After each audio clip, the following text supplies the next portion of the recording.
Hey, good evening, everyone. Welcome back to Leopard Arena here in Lindsay, Oklahoma. We get ready for the final two games of day two of the Charles K. Hately Classic here in Lindsay. My name is Greg Peary. Thank you for joining us here for this broadcast of Lindsay Leopardette and Leopard basketball on KBLPlive, presented by the American Exchange Bank in Lindsay. Alongside my broadcast partner, Andrew Lyon. Andrew, been a full slate of games again today. There's been some really close and really good games. Yes, sir.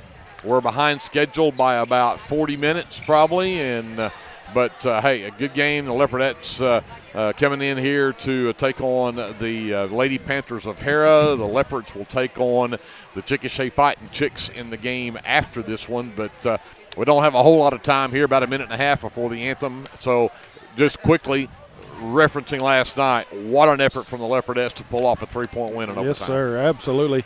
Started out a little bit cold early, just 20% shooting there in the first half last night, but a lot of defense both ways the entire game, and the Lindsay Leopardettes really turned up the heat in the second half and had to fight that one all the way to the bitter end, and really a good effort by both teams. But the Leopards coming out on top of that one. Here we are tonight on day two. The Leopardettes trailed by 2 at the end of one. They trailed by 4 at halftime, but fought back, tied it up at 24 at the end of 3. It was tied at 30 at the end of regulation, and then the Leopardettes outscore Cash 10-7 in the overtime period. And, in fact, it held Cash to just one field goal. The other 5 points all came from the free throw line. So, again, and defense was it. The defense was just stellar in that game. Very defensive battle. Yep. But, again, they'll have to do that tonight. They're going to take on a Harrah team that's 9-0 and ranked number 6 in the state, Class 4A. It's an uphill battle tonight. Yes, sir. With that, we're going to step aside. National anthem coming up. We'll be back with your starting lineups and the tip-off between the Lindsay Leopardettes and the Harrah Lady Panthers right after this on KBLP Live. American Exchange Bank, right here in Lindsay, is a locally owned and operated community bank that believes in just that, you, a community of fellow Leopards. We love our customers. We feel very grateful for each one. So if you are looking for a safe place to put your money, need help achieving that next dream project, or are simply looking for a different banking experience, give us a call at 405-756-3101. We look forward to serving you each day. Member FDIC and Equal Housing Lender. So welcome back. We thought they were doing an anthem. Everybody got it ready for an anthem, and the next thing we know, PA announcer Doyle Gredeman says, no, let's get starting lineups. So we're going to do that. I'm going to try to catch up here very quickly. I got 0, 1, 13, 20, 34. And 34. So let's get the starters for the Harrah Lady Panthers. 0 is Paisley Carter. Carter, a sophomore. Number 1 is Brooke Robb. She is a senior. Number 13, Sailor Eaton. She is also a senior. Senior number 20, Allison Price, and senior number 34, Maggie Vinson. Again, the Lady Panthers are 9-0, ranked number 6 in the state in 4A. Head coach is Johnny Vick. He is assisted by Lexi Allen. For the Lindsay Leopardettes, get to start tonight will be number 4 at guard, a 5'3" junior. That's Gracie Bray. Number 5 is a 5'7" sophomore at guard. That's Abby Dodson. Number 20 is Kylie Byram. That's a 5'8" junior. Number 25, a 5'3" junior at guard, Marisol Hernandez. And we round out the starting 5 with the forward, the 5'10" junior, number 44, Addie Dodson. The Leopardettes 5-5 on the season coming into tonight. Head coach of the Leopardettes is Jacob Russell. He is assisted by Johnny Dodd. Greg Peary, Andrew Lyon here courtside. Thanks for joining us tonight for Lindsay Leopardette basketball here on KBLP Live. You mentioned it already, probably going to be an uphill battle tonight for the Leopardettes. What I'm hoping to see is that same defensive intensity we left off with last night at the start of this ball game. Notice we got, fist bump for the official there. Got Gracie Bray starting tonight. She played a phenomenal defensive game.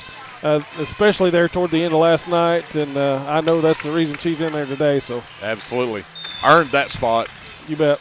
Dodson controlled the tip, but then it's tipped right back into the backcourt to the Lady Panthers as Vincent will get things underway. They work it back around to the left wing. Price on the handle, looking inside, gives it up instead to Rob. Rob drives the lane. There's Gracie with the tie-up. Bray again. Her defense gets the tie-up and the ball back for the Leopardettes. Good start right there. Turnover for them. Here comes Fernandez. Races up the floor against Rob and traveled with it. Got to be able to handle that pressure, but number one, you can't run into that coffin corner out here. Right. Got to stay away from that corner. Yeah, keep that dribble alive. Yeah. Turn, go back toward the middle if you can. Carter sends it right wing to Vincent. Dribbles to the free throw line. Looks at Rob out front. Rob cuts, can't get it to her. Finally does get it back over here to Eaton, top of the key. Back over left wing. Carter, back move. Great help defense there from Byram. But the three is up and good in the corner from number 20, Allison Price. Full court pressure from the Lady Panthers. Got to pass Bray the has got to get across the timeline with it, and timeout's going to be called by Coach Russell. As things fix to get ugly there, so we'll take a quick timeout here, and we'll just keep it here for this one. Again, we'll talk a little more about last night with the Leopardettes. Like you said, coming out cold early, but neither team shot well last night. No. And again, the tribute to the defense from both teams. So got to have that same intensity here tonight. And, of course, we're still early. We've only played a couple of minutes here of this first quarter, but a couple of turnovers on both ends. We may see that same thing here tonight. Yeah, I mean, it looks like just from the first couple of trips down the court that the intensity is there. And let's hope that they can sustain that. Harrah looks to be a very athletic, very quick, agile team, making good, hard passes. And so it's going to be tough. Let's hope they can keep up the pace. Byram gets trapped in the backcourt in the double team and then turned it over. But the shot from Eaton won't go. The rebound and the putback from Rob does go. So the Leopardettes turn it over and give up 2 to make it a 5-0 lead here early. Dodson across the timeline to Addie Dodson. Addie stops, fires a three. It's right off the back iron, no good. Rebound Vincent. In transition, here come the Lady Panthers. Fires, top of the three for Price. It will not go. Addie Dodson with the miss. Rob picks up Hernandez in the backcourt. Races across the timeline. Works left, the backdoor cut. And Byram with the basket in the foul. So count the basket. The foul goes on Maggie Vinson. That's the first foul of the ball game. But the and one opportunity coming up here for Kylie Byram. And knocks it down. 5-3 the score. Leopardettes trail by 2. Lady Panthers quickly the other way. Corner three, no. Great block out from Byram on the backside. Hernandez dribbles top of the key. Sends it to Abby on the wing right side. Looks at Bray. She cuts into the lane. Drives in, picks up her dribble. Byram comes to get it and has it stolen away.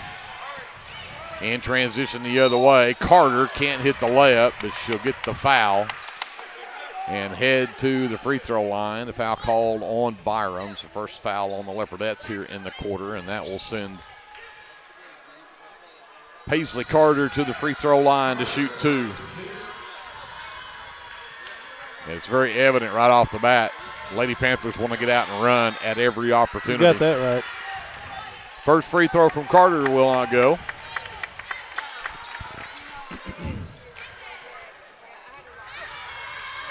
Second one coming up on the way, and that one rolls off as well. And Byram again with a great block out.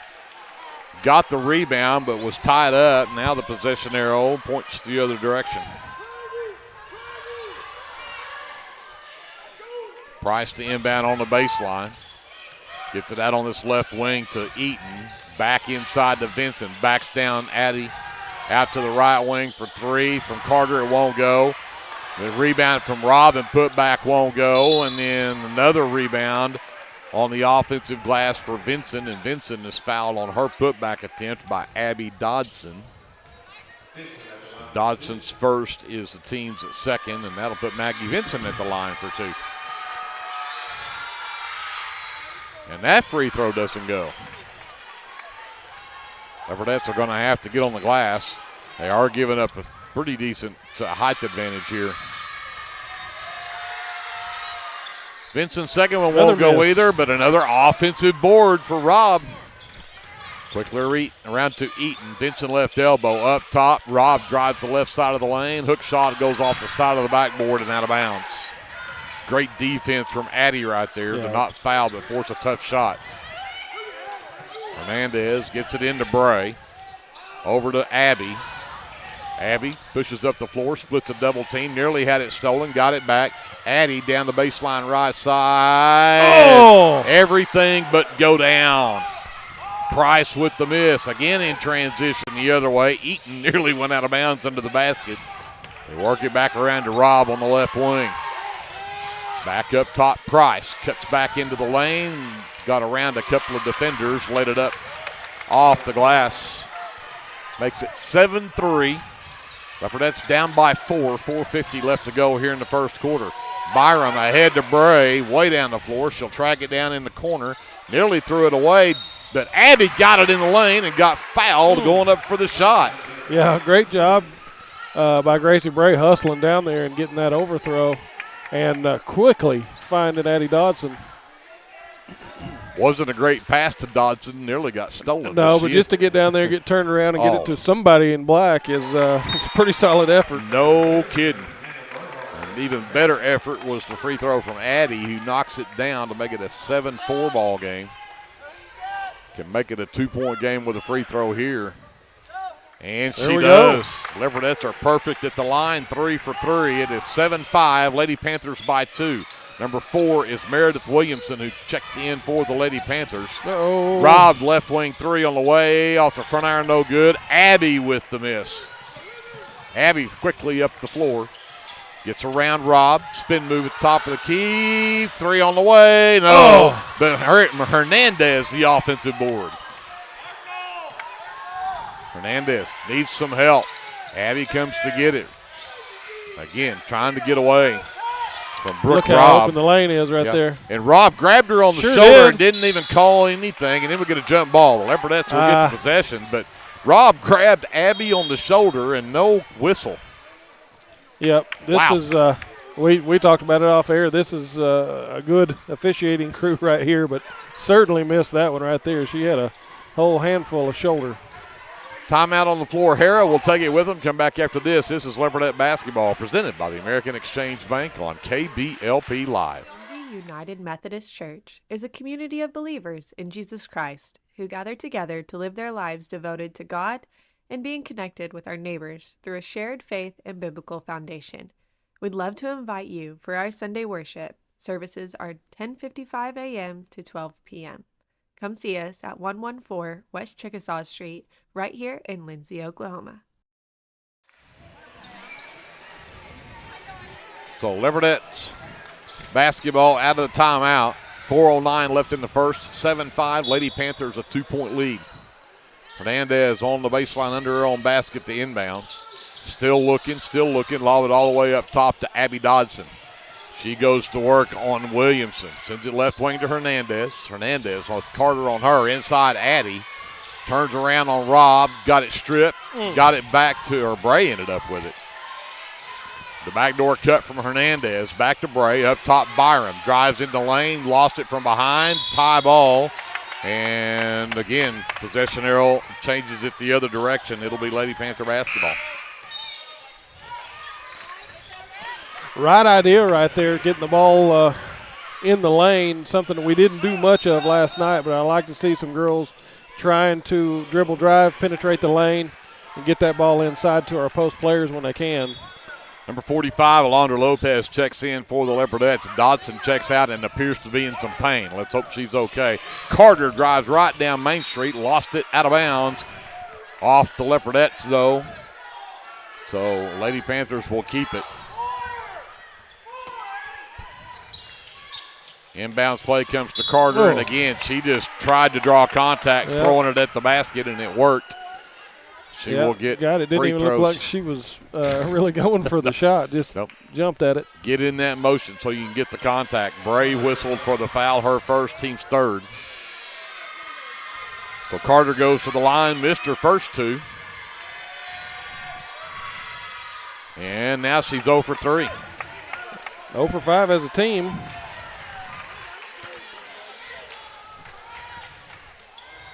Eaton checked back in, by the way, and Price checked out for the Lady Panthers. Actually, Price is back in now.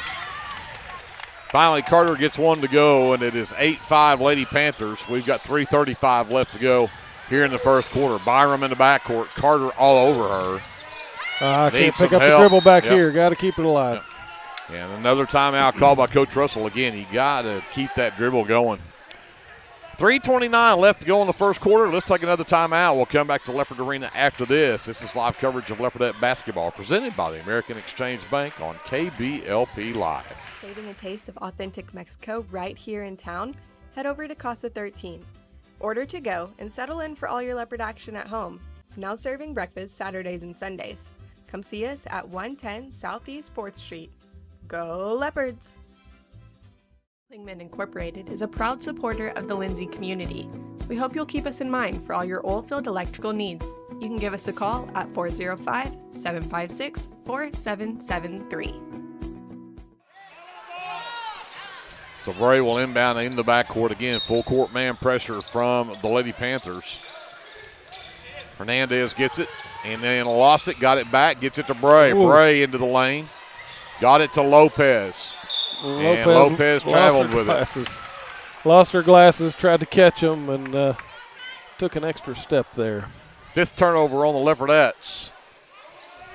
8-5, Lady Panthers with the ball. 3:20 left in the first. As Carter brings it up, Bray waits on her.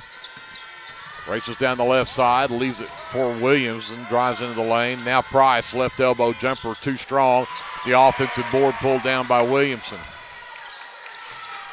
3 right wing, too strong from Eaton. And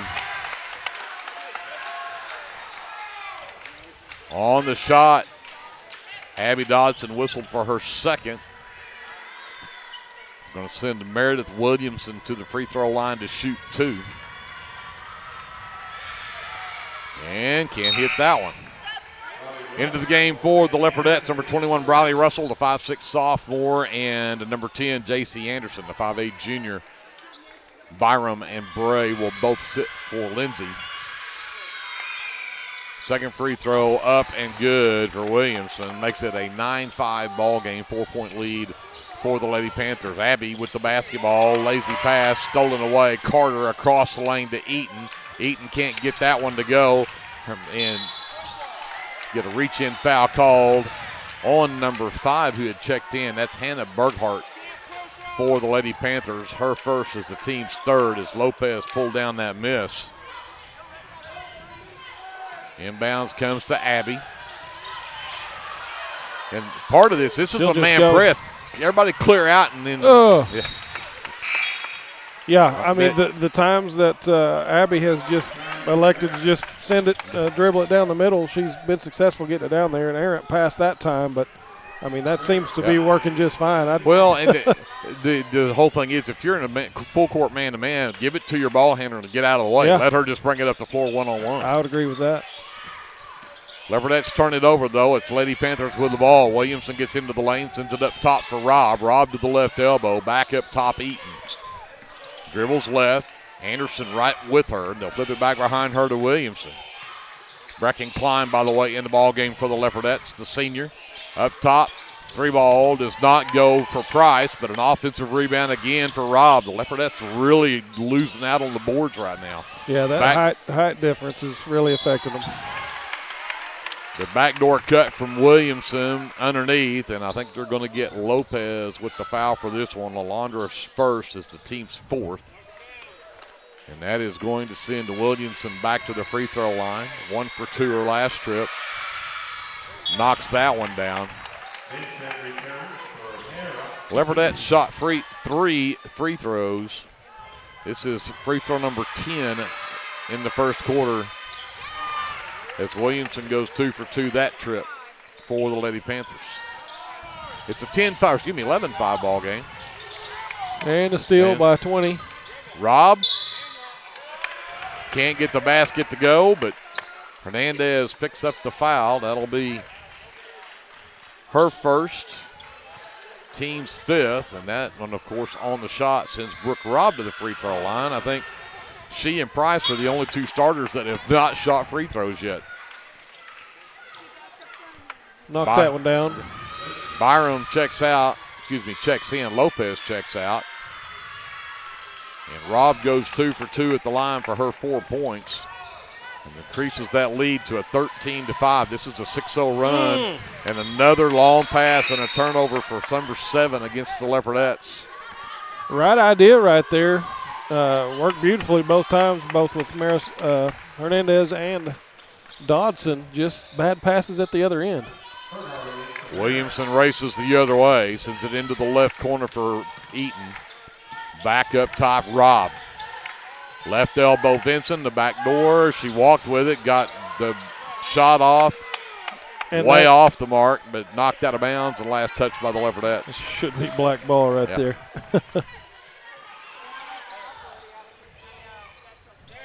Looking for Vincent in the lane, got it to her. Byron, pretty good defense, just the height advantage of Vincent. 15-5, Leopardettes down by 10. Hernandez gives it up to Byram, gets across the timeline. Byram back to Hernandez in the lane, back out to the right corner, 3 ball from Anderson, no. Russell had her shot off the rebound blocked, and then Russell comes back up with the rebound and tied up, and Leopardettes have the possession arrow. So Hernandez on the baseline to inbounds. Looking inside, still looking. Finally sends it all the way up top to Klein. Klein drives down. Anderson, corner 3, right side, and it's good. J.C. Anderson for 3 stops a long drought. That was an 8-0 run. Now it's 15-8. Leopardettes down by 7. Williamson gives it up to Eaton. Drives down, and there is the steal by Byram. And we're going to reach in foul called on the Lady Panthers. That will go on Sailor Eaton. Her first, team's 4th, so Leopardettes not in the bonus. We're under a minute to go here in the first quarter. Leopardettes down by 7. Here comes Hernandez. Russell stands right wing, waits for cutters. Anderson top of the key, back to Russell on the wing right side. Back up top for Byram.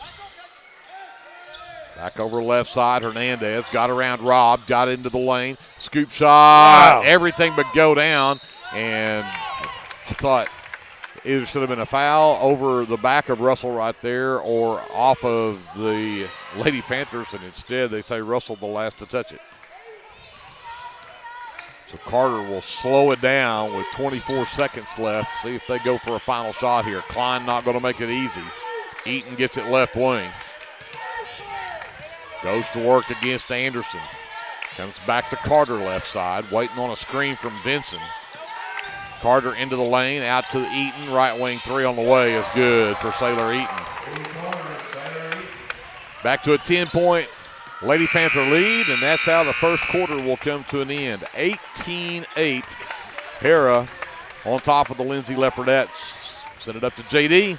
Take a timeout. We're back with more Leopardette basketball presented by the American Exchange Bank after this timeout on KBLP Live.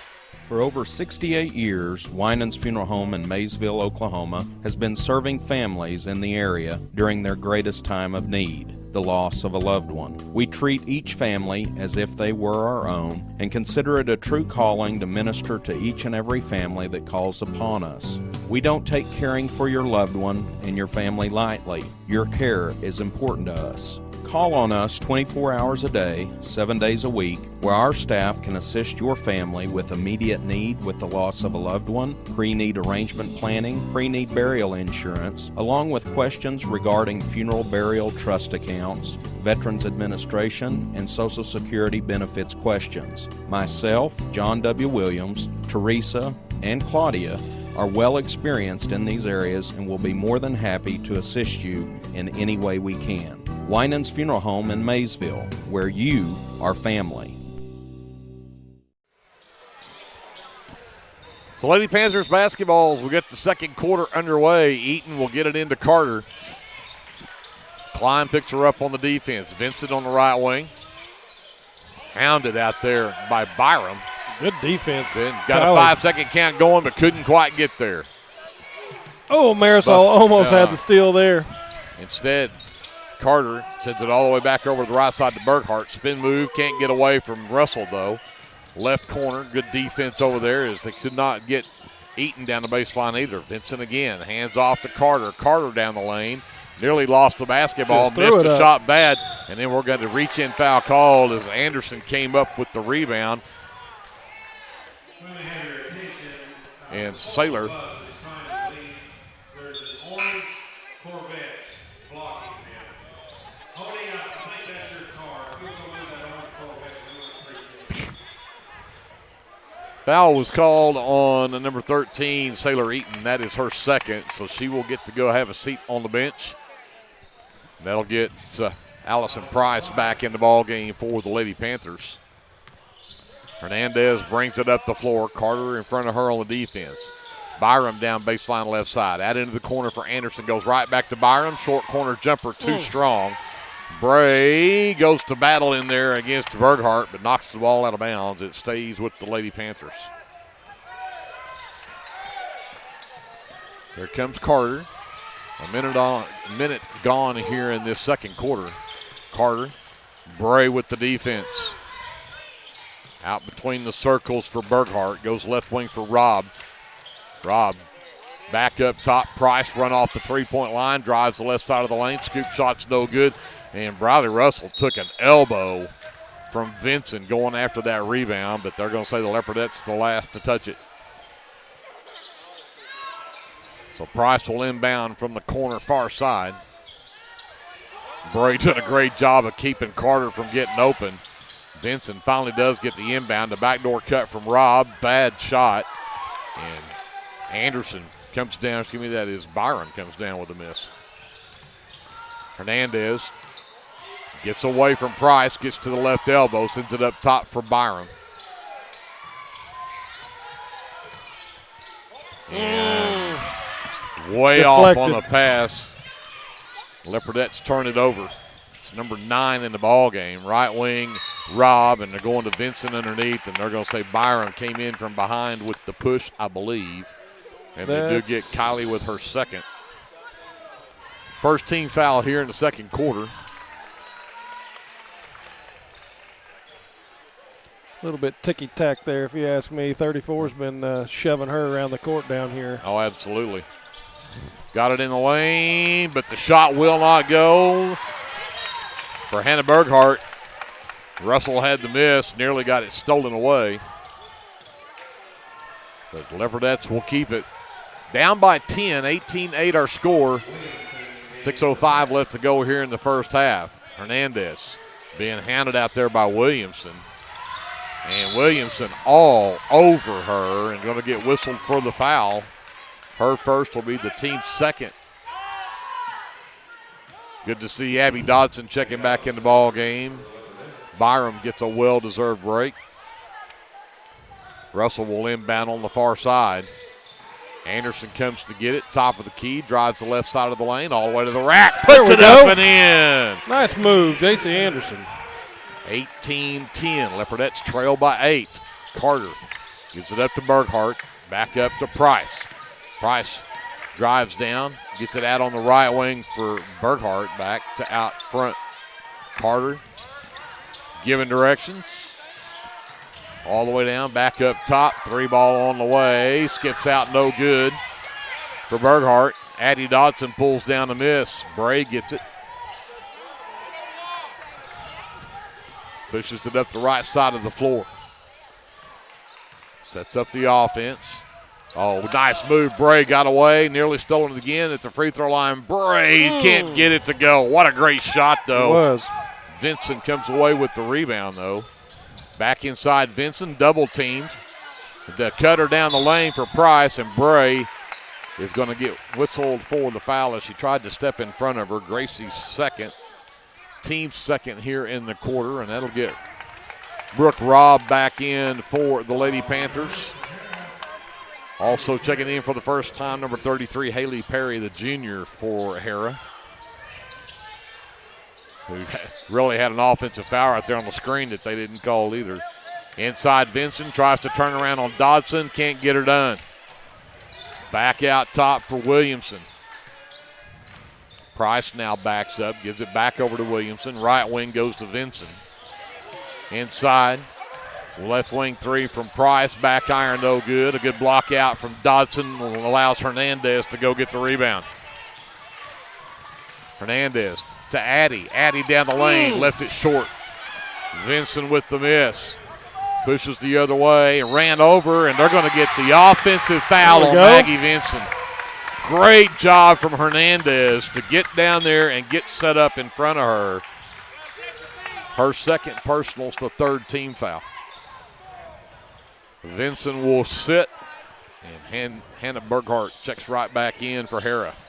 Abby Dodson is in for the Leopardettes, and Price bats the ball away from her out of bounds. So Russell will re-trigger.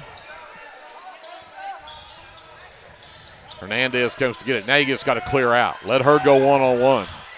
And instead she threw it away. And then committed the foul.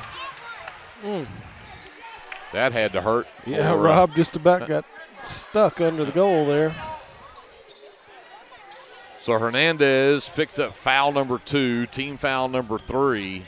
But again, all she had to do is get it up the floor. She tried to throw it across the court and ends up with the turnover. And Robb gets free throws and knocks down that one. She's now 3 for 3 at the line. Pushes it back to a 9-point lead for the Lady Panthers.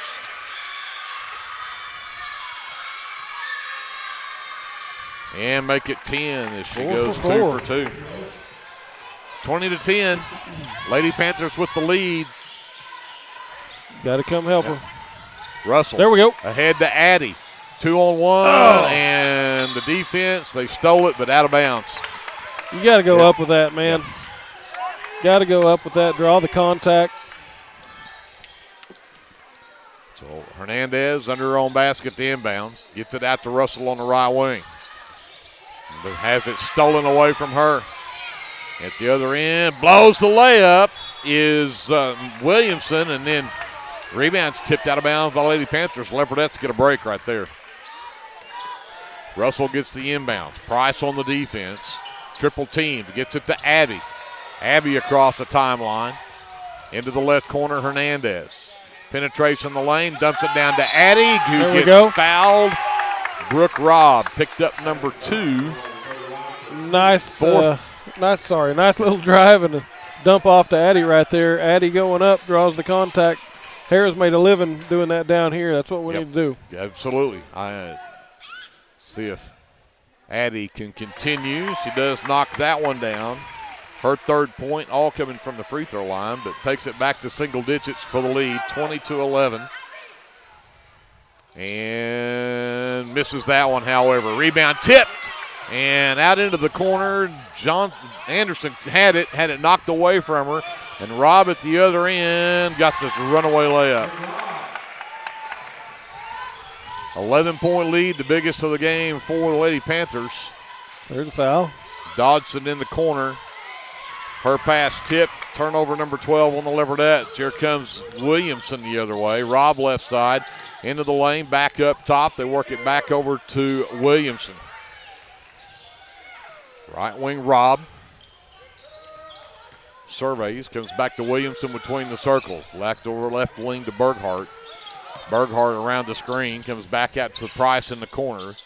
Robb gets it back on the left wing. Cuts into the lane, got bumped, no whistles. Price in the corner for threes, an air ball. And then off the hands of Haley Perry out of bounds. Just the fourth turnover against the Lady Panthers, but that will get Paisley Carter back in the game for the Lady Panthers. It'll also get Kylie Byram in the game to replace Anderson for the Leopardettes. Hernandez in the backcourt. Gets it into Russell. Intended for Dodson, but again, great defense right there from the Lady Panthers. Burghardt knocks it out of bounds. Russell gets it across the timeline to Byram. Knocked out of her hands by Price, but got it back, but picked up her dribble. And again, Williamson all over Hernandez out there. Picks up absolutely. foul number 2. That is the 5th team foul. That'll be free throws for the Leopardettes. Hernandez heads to the line.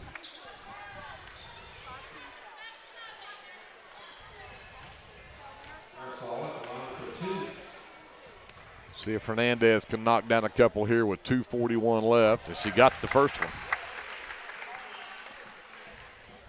Makes it a 10-point game at 22-12. Again, 2:41 left before halftime. And can't get the second one to go. Rebound pulled down by Price. Ahead, Abby nearly had the tip. Carter ended up with it. Price gets it on the left wing. Back to Williamson. Skips it over right side, Burghardt. Carter comes back and gets it. Looks to drive the right side of the lane. Jump stops. Shot too strong, but rebound was tipped out. Williamson came away with it, and Price had it stolen away by Hernandez. Abby needs some help. We got to quit picking up our dribble over here in the corner. Yes. So Russell will trigger in front of the Lady Panther bench. Anderson comes to get it. Knocked out from behind by Robb. Oh, got away with the travel right there. Switched her pivot foot, I think. Yeah, I would agree, but the Leopardettes turn it over anyway. Here comes Robb the other way, and she lost the dribble on it. Got it to Price, did the step through. The Leopardettes are going to get the reach-in foul on Price. That'll go on Abby Dodson. That's her 3rd. 4th team foul on the Leopardettes, but again, that one on the shot will be 2 free throws coming up for Price. And we're going to have a timeout called by the Lady Panthers. 1:54 left to go before halftime. It's a 10-point Lady Panther lead, and we're shooting free throws right after this on KBLP Live. If you need local trash pickup with quality service at a fair price, call Red Dirt Waste Services today at 580-432-5697. Red Dirt Waste Services is locally owned and operated, offering household, residential, and light commercial trash pickup in Lindsay and surrounding areas, including Ellick, Bradley, Bray Doyle, Cox City, Elmore City, and Foster. Red Dirt Waste Services does household cleanouts too, and they offer 96-gallon poly carts and dumpsters. Bagged, loose, or heavy items, doesn't matter, they'll come get it. Red Dirt Waste Services even offers valet service, so you don't even have to take your trash to the curb. Schedule your weekly pickup today by calling 580-432-5697. Stop paying more than you have to for quality, dependable, and locally owned trash pickup. Call Red Dirt Waste Services at 580-432-5697. That's 580-432-5697.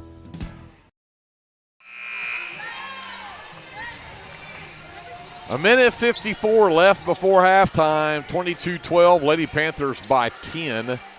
Allison Price at the free throw line. Has 2 free throws coming up. Her first trip to the line, but knocked it down.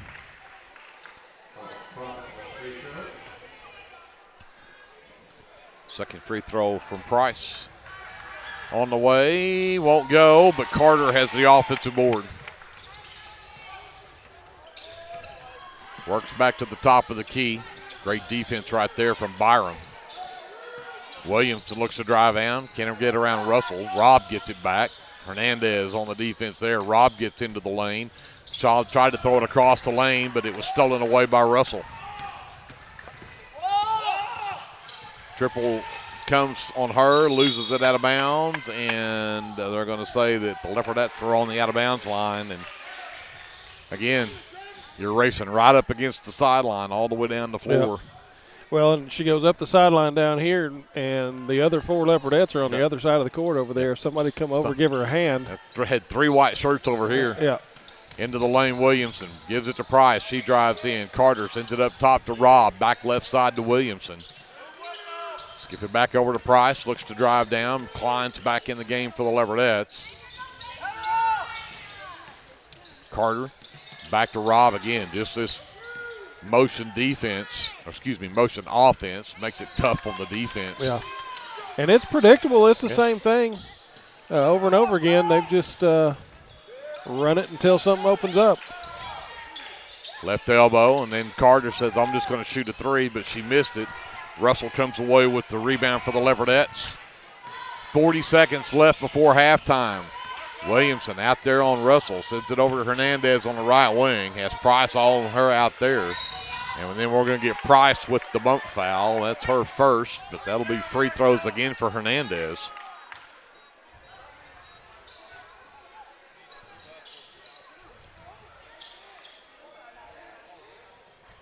So 2 free throws coming up for Marisol. 1 for 2 the last time she was there. And short with the front end of this 2-shot foul. Leopardettes are still down by 11, 23-12. J.C. Anderson's going to check back in for Lindsay. Byram gets a breather. 31 seconds left before halftime. Hernandez, second one on the way, is too strong. Rob comes away with the board. That's her 5th rebound tonight. Works on Hernandez across the timeline. Gets to the left wing. Hernandez with her every step. And then knocks the ball out of bounds as Rob lost it momentarily. Down to 17 seconds. Rob to inbound. Williamson gets it out near the half line. Comes back to Rob on the wing. Again, nearly lost it. Goes back door, comes back up top. Berghardt for 3, and it's good.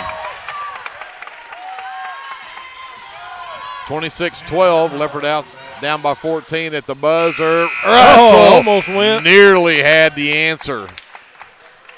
But it's a 14-point lead for the Lady Panthers. I believe that is their biggest of the game. 26-12 is our score.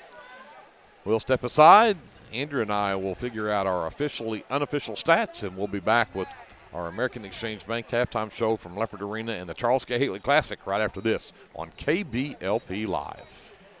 This is Paul Bean, pastor of Calvary Baptist Church, inviting you and your family to join us this Sunday for worship. Bible study classes begin at 9:30 a.m. and worship follows at 10:45 a.m.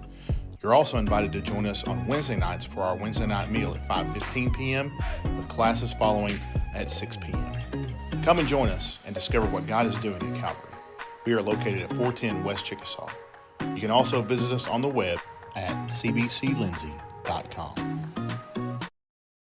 Attention Lindsay, Design It has a brand new home at 306 South Main, and we can't wait for you to see it. Step into our fresh new space and check out our latest spirit designs to cheer on your favorite local school teams. Whether you're looking for custom apparel, spirit gear, or unique designs that show your school pride, Design It has you covered. Come celebrate our new location today at 306 South Main Street in Lindsay, because at Design It, school spirit starts here.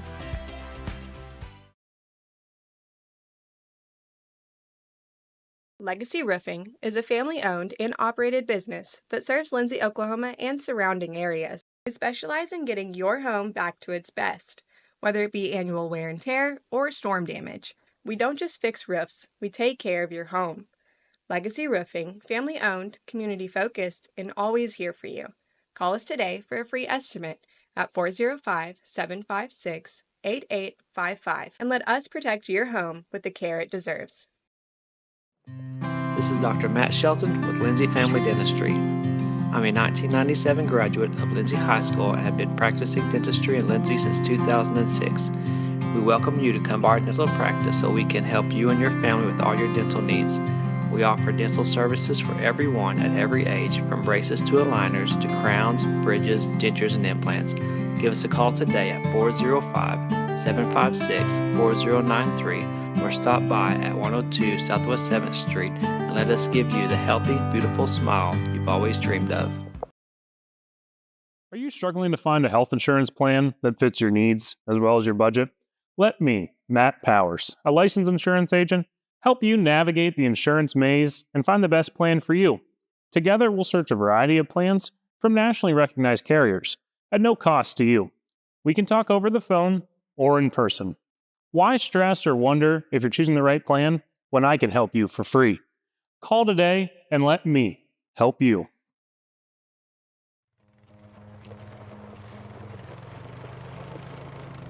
Looking for your next adventure? Head to Morris Motorsports in Chickasha. We carry top brands like Polaris, Can-Am, Kawasaki, and Honda. Plus, we offer a full-service and parts department. Whether it's ATVs, side-by-sides, motorcycles, or accessories, we've got what you're looking for. Visit morrismotorsports.com or give us a call at 405-224-6113. At Morris Motorsports, we don't just sell machines, we sell fun.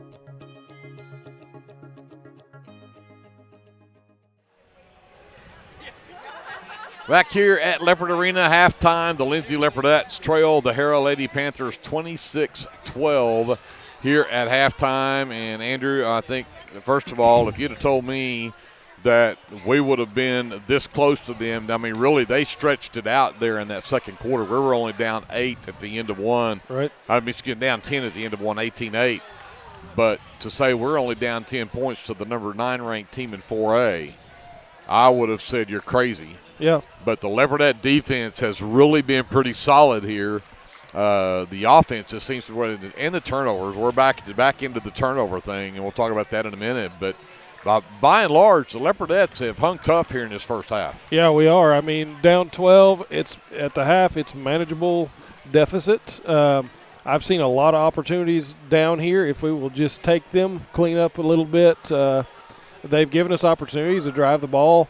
The middle's been opened up a number of times. If we can just get the thing and drive it in, draw the contact, we've had success there at times. And then make our free throws and capitalize that way. Yeah, it's not a lost cause here at halftime for sure. There's a lot of ball game to be played, and we're in it. See what the numbers look like. We'll start with the Lady Panthers, and Brooke Robb leads the way for all scorers. She's got 8 in the first half. It's also 4 for 4 at the free throw line for 4 of her 8 points. 6 points from Allison Price, 3 apiece from Sailor Eaton and Hannah Berghart. They have a 3-point basket apiece for their 3 points. Meredith Williamson also has 3. They're all from the free throw line. Then 2 points from Maggie Vinson, a free throw from Paisley Carter rounds out the scoring for the Lady Panthers. They were 9 of 14 from the charity stripe, if my numbers are right. For the Leopardettes, they are led by J.C. Anderson with 5 in the first half. Kylie Byram and Addie Dodson have 3 apiece. Marisol Hernandez has a free throw, and that's all the scoring for the Leopardettes here in the first half. 16-14, Leopardettes are out-rebounded by 2. They picked that up a lot better there in the second quarter. They were really getting out-rebounded in that first quarter, but pulled that back up even. But 14 turnovers by the Leopardettes here in that first half, and 6 for the Lady Panthers. And, again, it's 26-12, 14-point lead for the Lady Panthers here at halftime. With that, we go talk to Andrew and see what the shooting looks like. Yes, sir. Team scoring starting with Harrah girls from 2-point range. They shot 4 of 16 attempts for 25%. From 3-point range, they were 3 of 12 for 25%. And that would be 7 of 28 overall from the field. For 25%? For 25%. You guessed it. I did that and didn't even have to take my shoes off. I know. From the charity stripe, they were 9 of 16 for 56%. Now for the Leopardette girls, they were just 2 of 7 attempts from 2-point range for 29%. One lone three-pointer out of 5 attempts for 20% there. They are 5 of 9 from the charity stripe, also 56%. So even with Harrah there, overall from the field, just 3 field goals made out of 12 attempts for 25%. So pretty even percentage-wise there. Quite a few more attempts. Actually, more than double the attempts from the Harrah girls. They haven't capitalized on a lot of those, much to our helping us out because they've missed a ton of those. On the other hand, we've fouled them a lot of times, putting them at the charity stripe, and they've gotten 16 shots from there. So that's really the big difference is there. the free throws and 2 3-pointers is the difference in this game. Well, and again, you've given them, if you look at the turnover battle, you've given them 8 more possessions than what they gave us off of turnovers. So, yep. I mean, when you start talking about the extra shots, they shot 16 more shots than we did from the field, and 8 of those came off of turnovers, at least 8 of those. Yeah. So, again, Leopardettes with some work to do, but they can get it done. They get the ball to start the third quarter here as the starters are back out on the floor for both teams. Hernandez will get the ball to set it up. Dodson steps out left wing, and that's Addie Dodson. She'll tack Vince into the rack. Off the bottom of the rim, though, and Carter comes away with it and then sends it to Price, who blows the layup, trying to draw the contact. Rob had it in the rebound, fell down in the lane, and turned it over. I think we start off here with exactly the right idea. Get that ball to Addie, drive the lane. Didn't get the contact that time, but maybe the next trip we will. Byram right wing, drives down, gets double teamed, gets it out to Bray between the circles. Bray works right, now comes back left. Addie left wing. Addie looking for cutters. Takes Vincent to the free throw line, goes all the way across the lane. Abby gets a wide open look at 3, but it's short. Vincent with the rebound. That's her 6th. Carter head up looking down the floor, brings it herself. Runs over Bray, shoves her down, gets to the free throw line, but misses a shot. And then Bray will come up with the miss on the rebound and gets bumped by Rook Robb. And that'll be number 3 on Robb. Just the first here in the quarter, but that's her 3rd personal. Yeah, that could be significant down the stretch. She is their leading scorer from the first half. Hernandez across the timeline. Gets it over to Bray, to the high post. Go to the hole, Byram girl. Down the baseline, stripped from behind by Price. Saved it inbounds, but saved it right to Byram. Bray's 3 is partially blocked. And then Bray will come back and commit the foul, trying to get the ball back away from Eaton, who came with that loose ball. And Gracie picks up her 3rd personal. First team foul here in the third quarter on the Leopardettes. Eaton will push it up. Carter between the circles. Right wing Price fakes the shot, drives the lane, nearly fell down. And Abby with the steal. The run out at the other end, too strong. Addy nearly had the miss, but it'll be knocked out of bounds. It'll be Leopardette basketball. But again, the Leopardettes get the turnover, just can't get the conversion at the other end. So Hernandez on the baseline to trigger. Still looking for someone. Gets it across the lane for Byram. Gets in the lane, gets a lot of contact on that shot. No whistle, but out of bounds. Last touched by the Lady Panthers. There's a clean shot to the forehead. Again, looking inside, Byram low post, spins it around on Vincent, goes to the left hand. There we go. Up and in. Strong move from Kylie Byram. 26-14 the score. Rob gets the basket at the other end. I missed that, had to wait on Mr. Gredeman to tell us who hit that one. Was that 2? That was a 2, yes. 28-14. Leopardettes back to a 14-point deficit. Byram looks to penetrate. Nearly had it stripped. Got it to Hernandez. Hernandez drives the lane. Scoop shot won't go. Rob with the miss. Quickly the other way. Vincent gives it up for Price. Price sends it over to Carter left wing. Knocks Hernandez down, but Hernandez gets whistled for the blocking foul, and that'll be 3 on Marisol. Yeah, Marisol not set right there, so can't be a charge, but boy, she took a shot. No kidding.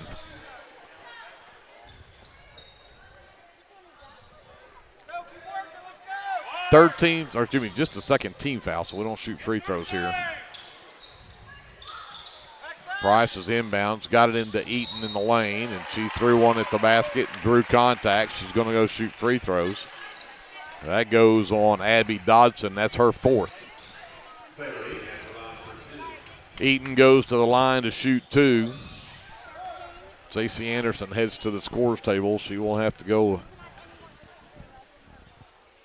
check in for Abby, who just picked up that 4th personal as Eaton knocks down the first free throw, gives her 4 in the ball game, and makes it a 15-point lead. Eaton's second free throw.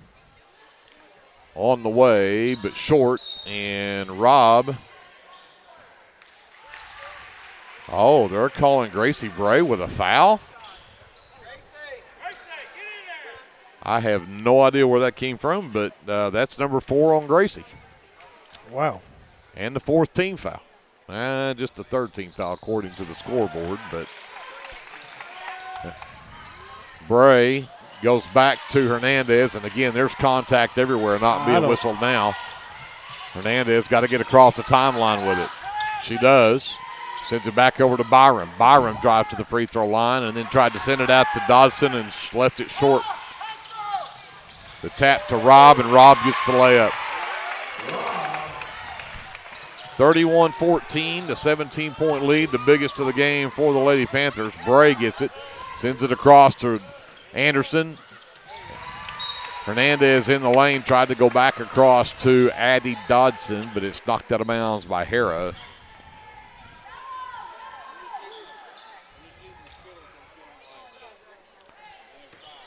Bray, catch fire 3 left wing is an air ball, and Hernandez can't come up with it on the backside.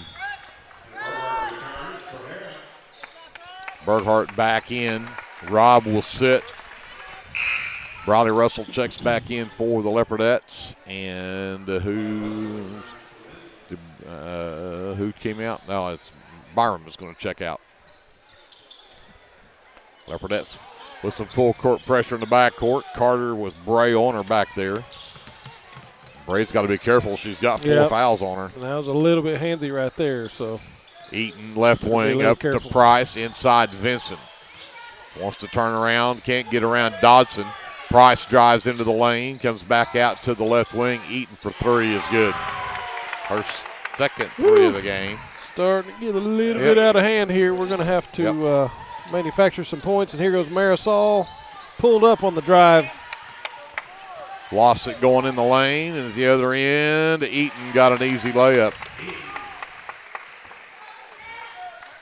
36-24, 37-14. I'll get my numbers right here in a second. Leopardettes turn it over again.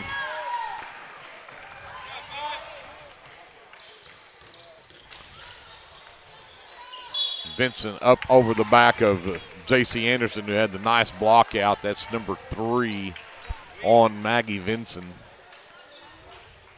Just the second team foul, but it's 37-14, a 23-point lead. We got numbers on this end. And missed the shot. Dodson missed the Marisol in the lane, comes down with the loose ball, lands on her back, and gets tied up. And, of course, the possession arrow in that case points the direction of the Lady Panthers. Price checks out. Williamson is back in. Vincent checks out. Perry returns. Klein will check in as well. Addie Dodson will check out. 3:40 left to go here in the third quarter, and again, it's a 23-point lead for the Lady Panthers. Carter works right wing. Gets it to the right elbow, and Klein whistled for the foul. Her first will be the team's 5th, according to my numbers. They're still showing just 4 on the scoreboard, so now that I go back, no, I still count 5 on mine. And then Williamson turned it over at the other end. The Leopardettes will get it back. Hernandez pushes it across. To Brooklyn Klein on that right wing. Brecken Klein, and then turn over. And at the other end, the layup will not go. Brecken comes away with a miss. Russell stops, puts it up too strong. Williamson comes down with that rebound. Jump ball, possession arrow, Leopardettes.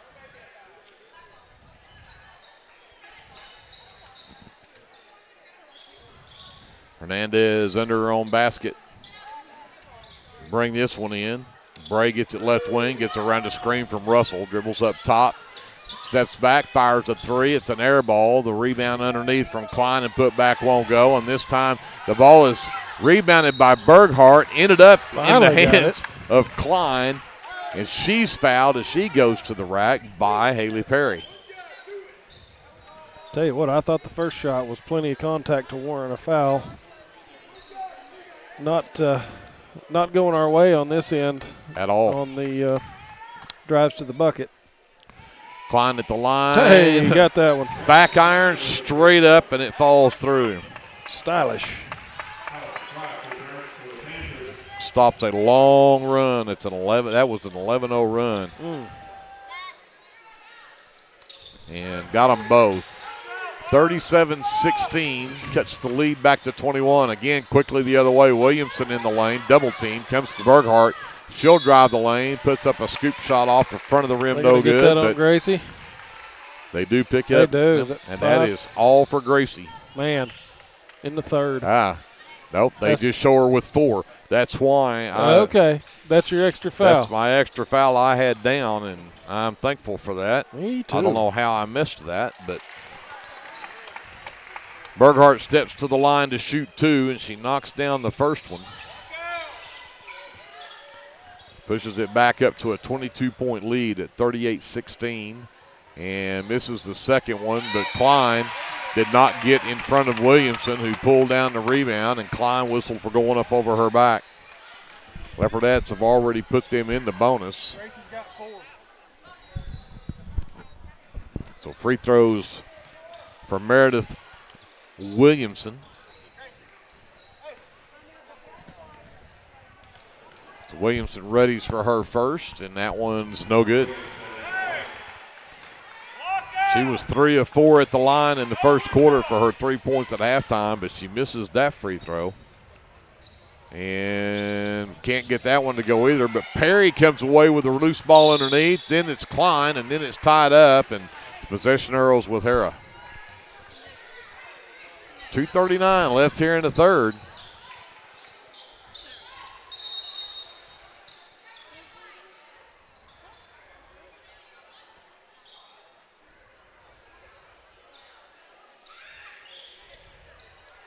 I think they were checking maybe she had gotten hit and had a busted lip or something, and that she being Haley Perry. But, the Leopardettes force a turnover right there. Here comes Hernandez, one-on-one with Williams. Got it to Russell, and Russell gets fouled. So Leopardettes force the turnover and get Perry to pick up foul number 2. That is team foul number 4. So no free throws here. They'll lob it to Russell, backs out between the circles. Abby in the lane, sends it back out left side. Hernandez back to Klein, back out into the corner. Abby for 3, short. Rebound to Price. Eaton in the corner left side. The Leopardettes nearly got a steal there. Price sends it back up top. Williamson. Her scoop won't go. Perry with the miss, and Perry will be fouled on her putback attempt. She is fouled by Hernandez. That's 4 on Marisol. And Haley Perry heads to the line for the first time tonight to shoot 2. And misses the first.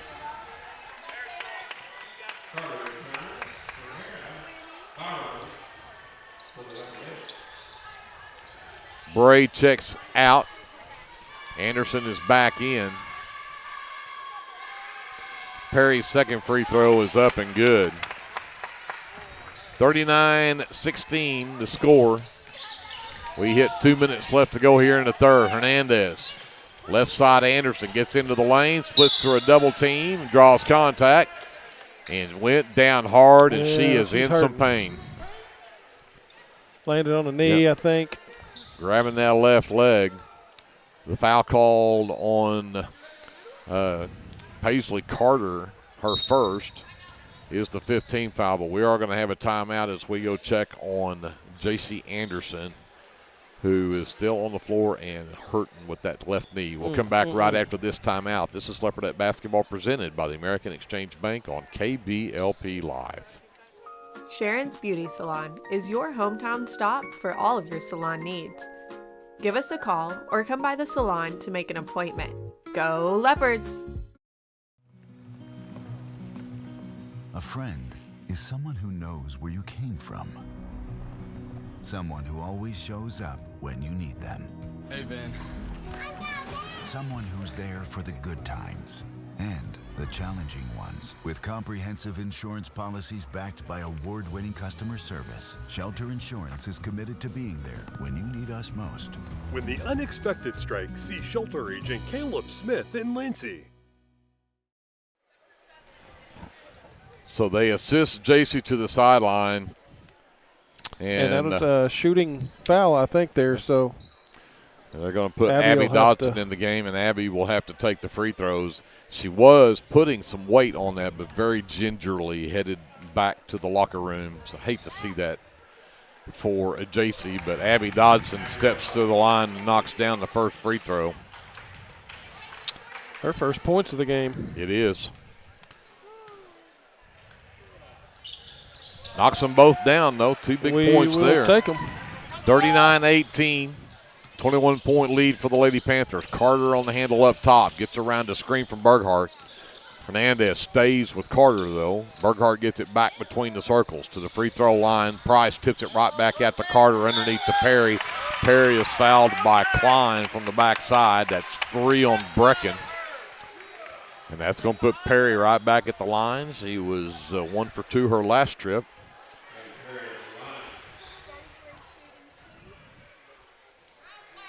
And Perry wide left with her first one. Coach Russell decides he wants to talk about it and calls timeout. 1:41 left here in the third. It's a 21-point Harrah lead, and we'll shoot one more free throw for Haley Perry from Harrah right after this timeout. This is Leopardette basketball presented by the American Exchange Bank on KBLP Live. If you have a hankering for the best barbecue in South Central Oklahoma, then get yourself down to the Meat Locker Barbecue in Lindsay. Every Monday, Thursday, and Friday, located just off of Highway 19, 106 Northwest 4th. At the Meat Locker, we work hard to bring you the most consistent, delicious, slow-smoked barbecue around at a price that won't break the bank. And don't forget, we cater too, and we'd love to do the cooking for your next event. So come see us or give us a call at 405-428-1198 and visit our new website at meatlockerbbqok.com for the latest Meat Locker merchandise. We're proud to sponsor this broadcast of Lindsay Leopard Athletics and want to wish all the students, faculty, and staff a successful year.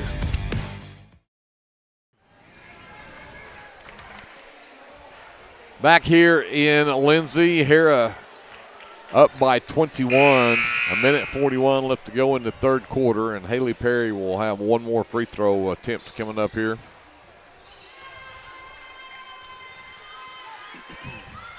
And that one won't go either. And Abby Dodson had the rebound, and Carter from behind knocks it out of bounds. So it'll go with the Leopardettes. Here comes Hernandez. Pushes left, gets it to Klein. Klein goes back door baseline, back out to Byram on the wing. Byram back out to Klein. 3-ball from Brecken on the way, just off the front of the iron. Tipped out by Russell, but right in the hands of Williamson, ahead to Burghardt, who Burghardt lays it in. 41-18 the score. Back to a 23-point game. Hernandez double dribbled it. Turnover number 20. Eaton returns along with Vinson for the Lady Panthers. A minute 10 left to go here in the third. Carter walks it across. Sends it over to Burghardt on the wing. Byram making it tough. Hernandez, great anticipation, nearly had a steal right there.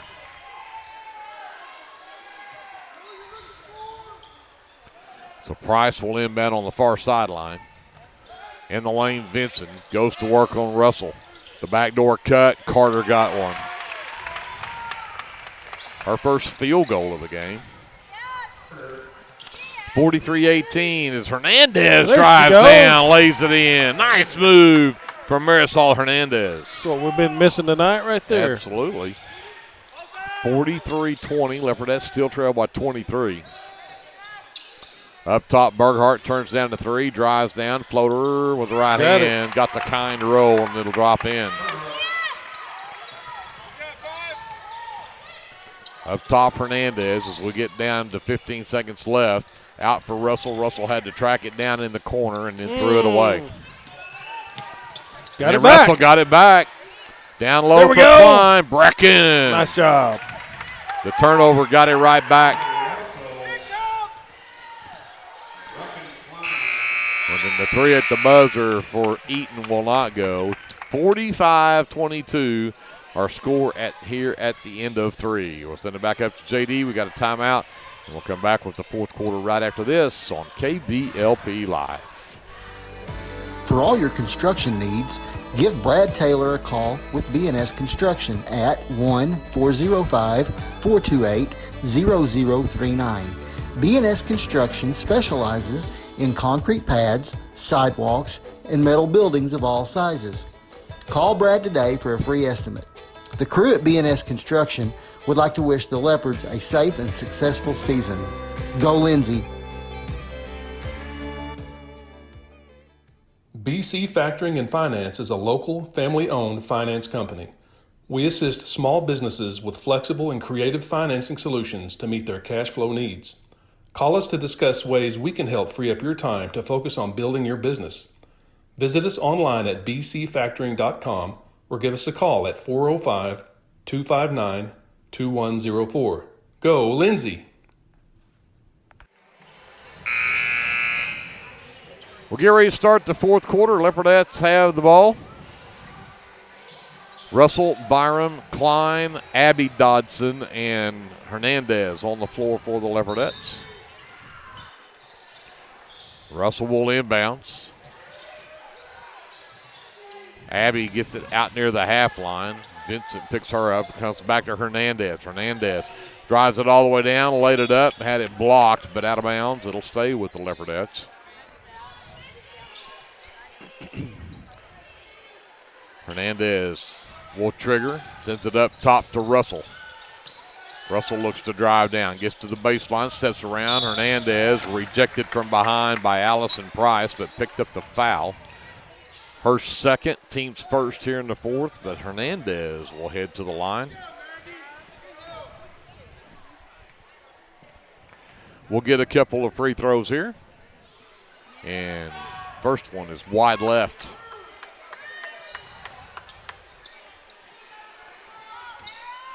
Hernandez gets ready for her second, and that one won't drop either. Price comes down with the miss.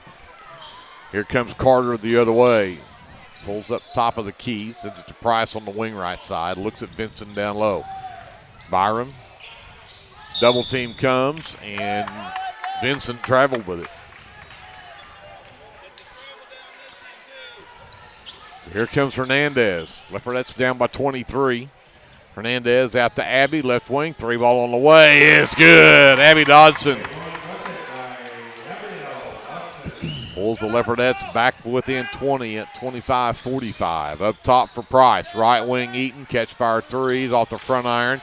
Robb is back in the game, and Robb misses the rebound and put back, and it's loose, and Hernandez wisely bounces it off the leg of Robb. And the Leopardettes will get it back. Down by 20. A minute gone here in the fourth quarter. Abby right wing. Waits for Cutters. Goes away from Eaton. Takes it all the way down. Off the glass too strong. Price with the rebound. She'll push it up the floor, and nobody stops her till she gets to the free throw line. Here comes Robb penetrating the lane. Eaton, again, the catch fire three, top of the key, no good. Klein with the rebound.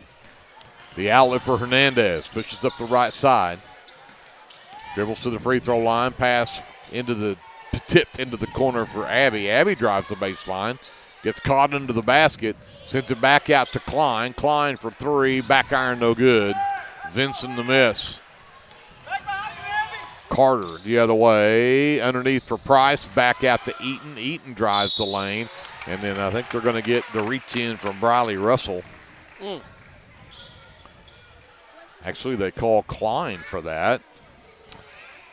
I thought that Klein got a hand on that basketball. Actually, might have caused a travel there, but called it a foul. The foul on Klein is her 4th. Bray is going to check back in the ball game for the Leopardettes. Russell will get the breather.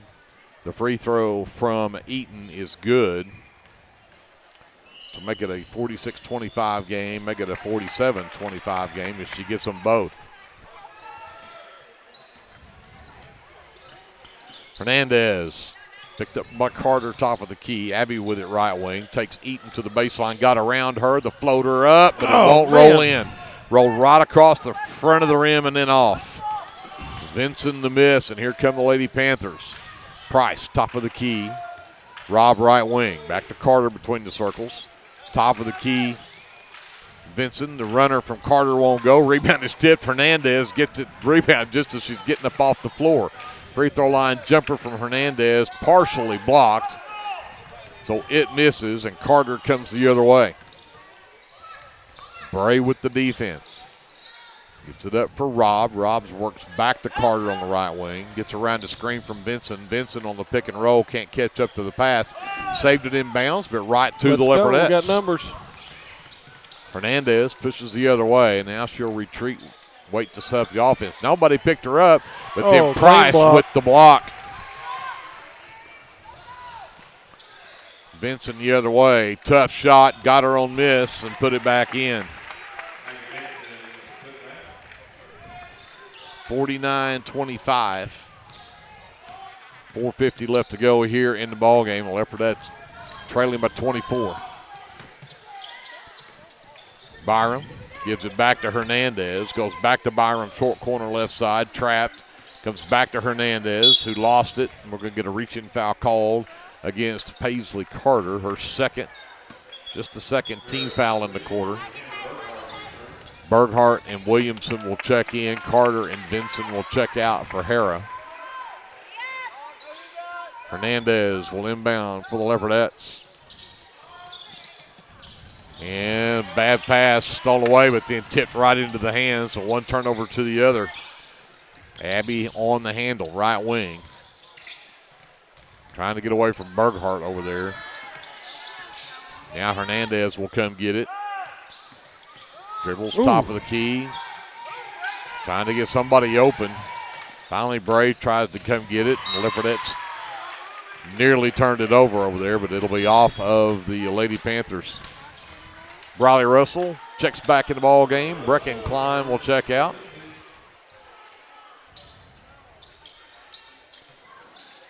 Bray to inbound the basketball and tried to bounce it into Byram, but it hit the foot of Hannah Berghart. This time Russell comes to get it. Rob all over her, and they don't call the foul, but the Leopardettes get it right back, and then Berghart's going to pick up the foul, running over Hernandez. Marisol might have rolled an ankle right there. Went down a little bit funny. Already lost Anderson. We can't afford to lose Hernandez too, and we're going to get a foul. The foul was called on Berghart. It's the third team foul, but they are Hernandez is in serious pain over there. Oh, hate to see that. I hope it's not a knee or something like that. A rolled ankle's enough. And they are looking fooling at with the knee a little bit. Well, I don't want to speculate, but hope that's not serious. I agree. She's a tough gal. Let's take a timeout here. We'll check on Marisol Hernandez, and we'll come back right after this on KBLP Live. The City of Lindsay is a proud sponsor of LHS athletics and academics and wishes all Leopards and Leopardettes a healthy, happy, successful season. Clements Insurance provides insurance coverage to best suit your needs. We offer auto, home, farm, life, and business policies. Come by 109 West Chickasha or call 405-756-2253. Clements Insurance is carrying on the tradition to satisfy you. So come see me, Keith, or Beth. Go Lindsay. So Addie Dodson checks back in. They carry Hernandez off. No weight on that right leg at all for Marisol. We hate to see that. Hopefully it's not as bad as it looked to be. And then Bray turns the ball over. And at the other end, the layup from Brooke Robb is good. 51-25, Leopardettes down in the lane. Russell got it over to Addie. Addie lost it on the floor. She'll tie it up, and the possession arrow goes the Panthers' way. 3:44 left in the ball game, and it is all Harrah Lady Panthers right now, and especially when you've got two of the key players for the Leopardettes out with injuries. Yep. That's a big loss right there, either one of them. Right elbow, Berghart back out to Williamson between the rings. Eaton gets it back right wing, sends it to Berghart on the elbow right side. Back to the free throw line. Berghart drives down. The scoop won't go, but she'll get the foul, and I think that'll go on Bray. That this time will be number 5.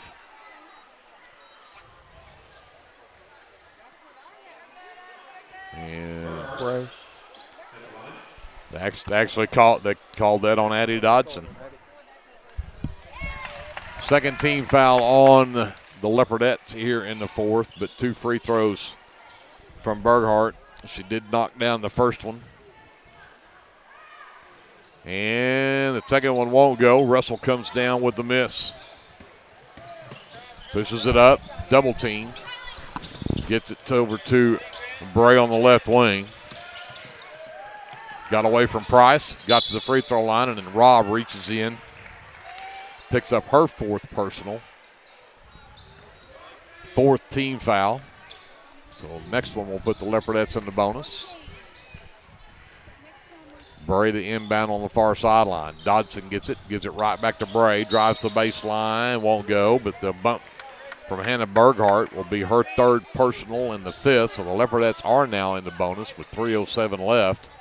But Bray will head to the line on that one on the shot to shoot a couple of free throws.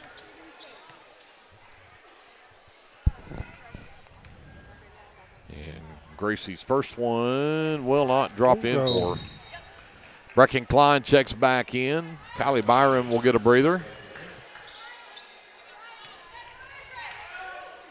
Bray steps up for a second free throw. It's on the way and rattles in. 51-26, a 25-point lead for the Lady Panthers. Williamson works top of the key, sends it over to Eaton on the right wing. Berghart surveys, looks for cutters. Now dribbles up, now reverses, goes inside. Eaton against a double team, rejected Good block by Brecken Klein. So Price will bring it in under her own basket. Berghart sends it out to Robb, back into the lane. Berghart turns around on Addie, can't get the shot to drop. Klein pulls down the rebound. And then took a bump from Brooke Robb, and Brooke Robb just fouled out. And we're shooting.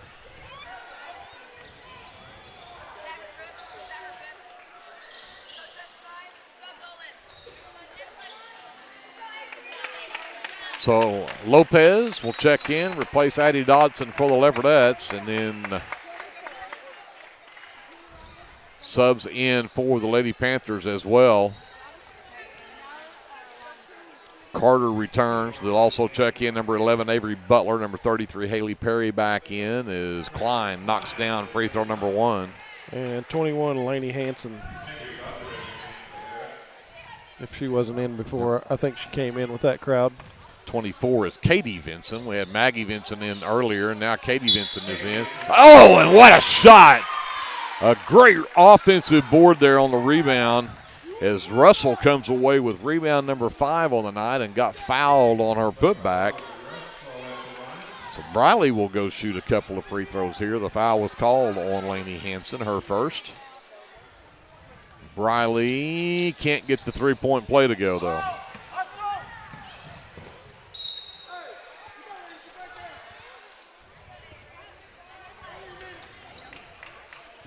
(52-29).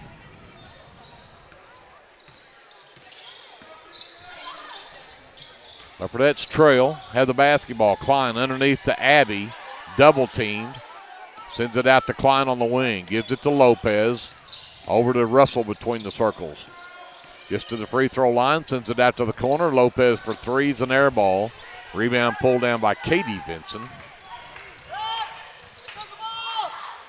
Quickly the other way.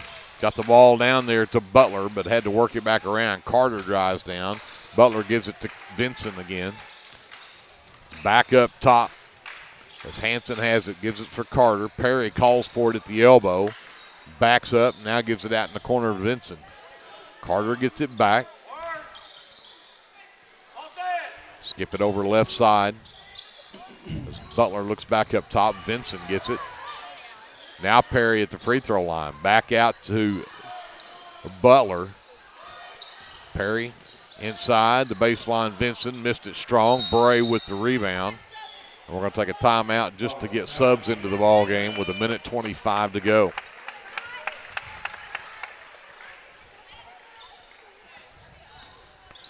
Russell will bring it up for the Leopardettes.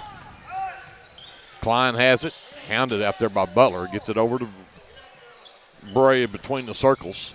Back to Lopez, wing left side. Perry with the hand check will get whistled for the foul. Haley Perry's third. And, of course, the bonus for the Leopardettes means that Alondra Lopez will head to the free throw line to shoot 2.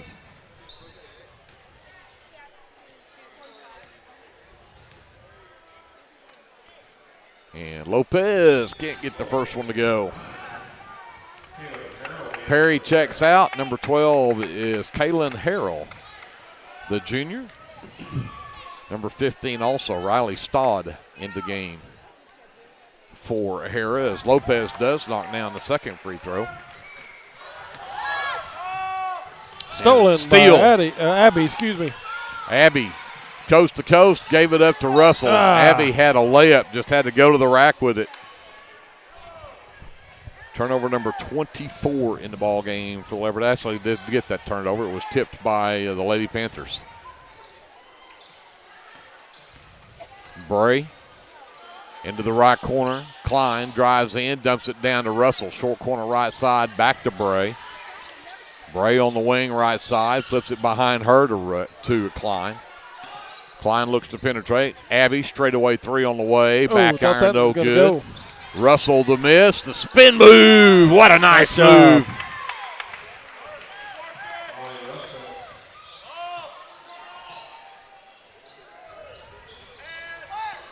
Up top. Vincent sends it back inside, and a great hustle in there from Gracie Bray. Who else?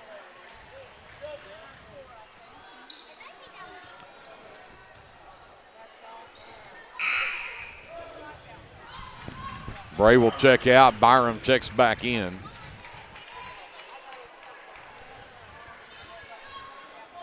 Inbounds for the Lady Panthers. Got it into Butler, but missed the shot. Russell comes down with rebound number 6. She pushes ahead. Works to the right wing. Takes it all the way down to the baseline. Sends it out to Byram. She drives to the elbow. Puts it up too strong. Rebound styled for the Lady Panthers. That's it. That's it.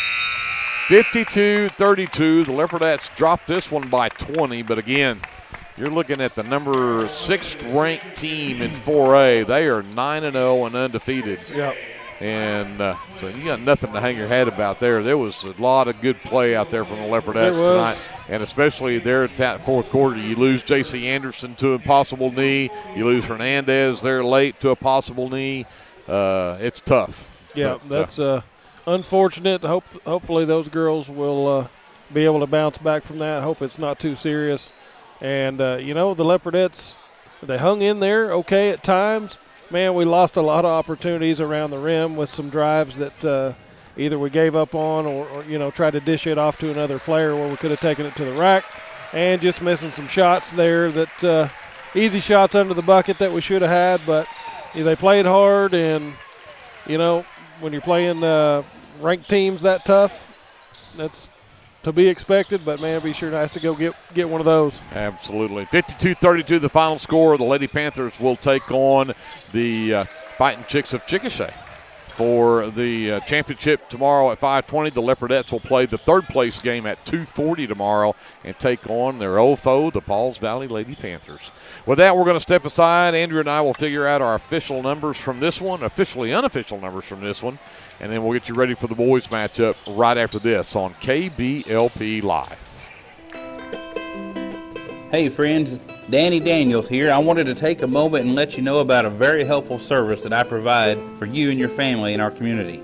I own and operate Danny Daniels Pest Services, and I would like to ask you to call me the next time you have a need or desire for effective, safe, and affordable pest services. If you have spiders, roaches, ants, fleas, ticks, scorpions, crickets, whatever, I can help. Give me a call at 405-428-3833. That's 405-428-3833. I'd be glad to help. First Baptist Church of Elmore City is a place where faith, family, and community come together. Whether you're a lifelong believer or just beginning your walk with Christ, you'll find a loving church family here. From Sunday services to Wednesday night fellowship, youth and children's ministries, and local missions, there's a place for everyone at First Baptist Church, Elmore City. Come as you are, we're saving you a seat. El Unico Taco Truck is ready to curb your hunger. The traveling taco truck has locations in Lindsay and Blanchard and is available for catering services. You can contact El Unico to book your next event at 405-760-0821. El Unico enjoys supporting all of our Leopards with their Taco Tuesdays. Reach out to El Unico for your next event. For all your tax services, contact Grant and Katie Johnson, CPA. Grant and Katie are certified public accountants that provide full-service accounting, bookkeeping, payroll, and tax services. With 2 offices, one located at 600 Southeast 4th Street in Lindsay, Oklahoma, and another at 313 North Walnut in Pauls Valley, Grant and Katie are ready to meet your CPA needs. Give Grant or Katie a call at 405-238-2727 and set up your appointment today. Get your game day, or any day, off to a great start with Hot Mess Coffee at 213 South Main in Lindsay. Hot Mess Coffee Co. offers coffees, lattes, teas, and other tasty beverages, plus great food, too. Good luck to the Lindsay Leopards from Hot Mess Coffee Co. and Java House Realty at 213 South Main in Lindsay. Hey, Lindsay community. My name is Christian Torres, and I am the minister for the Lindsay Church of Christ. We would like to invite you to come and worship with us on Sundays at 10:45 a.m. and Wednesdays at 7 p.m. We're located at 1205 West Cherokee Street. Here at the Lindsay Church of Christ, you will find the truth of God's Word, spoken in love, and a group of people who love God and one another. Do you have a Bible question? Well, we have a Bible answer. Come and worship with us and be edified at the Lindsay Church of Christ. Lindsay Municipal Hospital is dedicated to providing quality service to our local community, and we're wishing our Leopards and Leopardettes a healthy and successful basketball season. Go Leopards! Back here to wrap up a girls' game that certainly didn't go the way the Leopardettes would like to go, but again, you're taking on a Harrah team that's undefeated and ranked number 6 in 4A and lose by 20. I don't think that's too shabby for the Leopardettes here in this one. Looking at our officially unofficial numbers, and I am missing 1 point from each one of these teams, so my apologies. That's why we call these officially unofficial. 2 players in double figures for the Lady Panthers. Brooke Robb finishes with 14 unofficially, and then Sailor Eaton unofficially with 11 in the ball game. 9 from Hannah Berghardt. 6 points from Allison Price, 3 apiece from Paisley Carter, Meredith Williamson, and Haley Perry, and then 2 points from Maggie Vinson rounds out the scoring for the Lady Panthers. And for the Leopardettes, really spread it. Had 3 players lead the way with 5 points apiece. Abby Dodson, J.C. Anderson, and Kylie Byram all had 5 apiece in the ball game. 4 apiece from Brecken Klein and Briley Russell. 3 apiece from Marisol Hernandez and from Addie Dodson. And then a free throw apiece from Gracie Bray and Alondra Lopez rounds out the scoring for the Leopardettes. Leopardettes out-rebounded by 16 in this ball game, 36-20, and then 14 turnovers for the Lady Panthers and 23 for the Leopardettes. With that, we're going to send it over to Andrew to let him talk about the shooting numbers. All right, team scoring, starting with Harrah. They were 12 of 33 from two-point range. That is 36% shooting. 4 of 17 from three-point range for 29%. They were 15 of 30 from the charity stripe, 50% there overall from the field. They shot 16 of 50, overall 32% from the field. For the Lindsay girls, they were 7 of 22 from two-point range. That's 32%. Just 2 of 13 from three-point range for 15%. They were 11 of 19 from the free throw line. That's 58%. Not too bad there. Just 9 of 35 overall from the field, 26% shooting. Tough night shooting. You know, in the second half, we kind of, I shouldn't say we. I won't make you take this credit, but I thought the key to the game was to try to take the ball to the rack, dribble, drive, get it down to dump it down to the girls down low, and just take the ball to the rack, force it to the rack, draw the contact. Well, in the first half that would have worked fine, but it seemed like in the second half we weren't getting the contact. At least there for a while, weren't getting the free throw, so it didn't work out too well. But missed a lot of opportunities. Shooting from close range right there down on the block. The referees missed some opportunities to call fouls right there and get us to the line. But again, playing a tough squad right there. Not really expecting to come out with a win right there. Would be nice to go, knock off one of the ranked teams in this league, but wasn't happening tonight. I thought a great effort by the girls. They didn't quit, never gave up a lick, but again, Marisol and JC going down. That's unfortunate. We hope that that's not serious once again, and we'll get them next time. Absolutely. Well, the Leopardettes again will play an old foe in the Pauls Valley Lady Panthers for third place tomorrow at 2:40. Leopardettes have already played Pauls Valley once. It did not turn out well, but that was very early in the season. This is a whole different ballgame, so we'll see how that goes coming up tomorrow. And again, Harrah and Chickasha girls will play for the championship at 5:20. So let's get ready for a boys matchup. The Lindsay Leopards are going to take on the Chickasha Fighting Chicks. And this is a matchup that we saw back the very first game of the season, and the Leopards came away with a 6-point win. And we've said it multiple times, that matchup has nothing to do with this one. This is your two totally different teams than we saw the very first game of the season. So we'll see how this one comes out with Chickasha and Lindsay, as the Leopards pulled off a big win yesterday against Cash. They played Harrah yesterday, 66-37 the final score. Let's get you the starters for the Fighting Chicks of Chickasha. They'll start number 14, Brody Ross, the 6'6 senior. He was their leading scorer the first time these two teams met. Number 4 is a 5'10 senior, Caden Boswell. Number 23 is a 5'11 senior, John Van Ness. Number 5 is a 5'9 senior, Austin Kinslow, and you round up the starting 5 with a 5'11 sophomore, Cameron Perry. Head coach for the Chickasha Fighting Chicks is Jacob Wilson, and Chickasha comes in 7-3 on the season. So the Lindsay Leopardettes, so we're over to the boys, Greg. The Lindsay Leopards, 10-0. Ranked number 12 in 3A. They're going to start the guard position. Number 1, a 5'9 senior, Armando Hernandez. At forward will be a 6'2 junior, Isaac Cameron. At guard, a 5'10 senior, number 3, Creed Taylor. At forward, a 6'1 senior, number 10, Hunter Russell. And at forward, a 6'4 senior, Gus Torres. The head coach for the Lindsay Leopards is Timmy Boyer. He's assisted by Lance Osborne and Chase Byrne.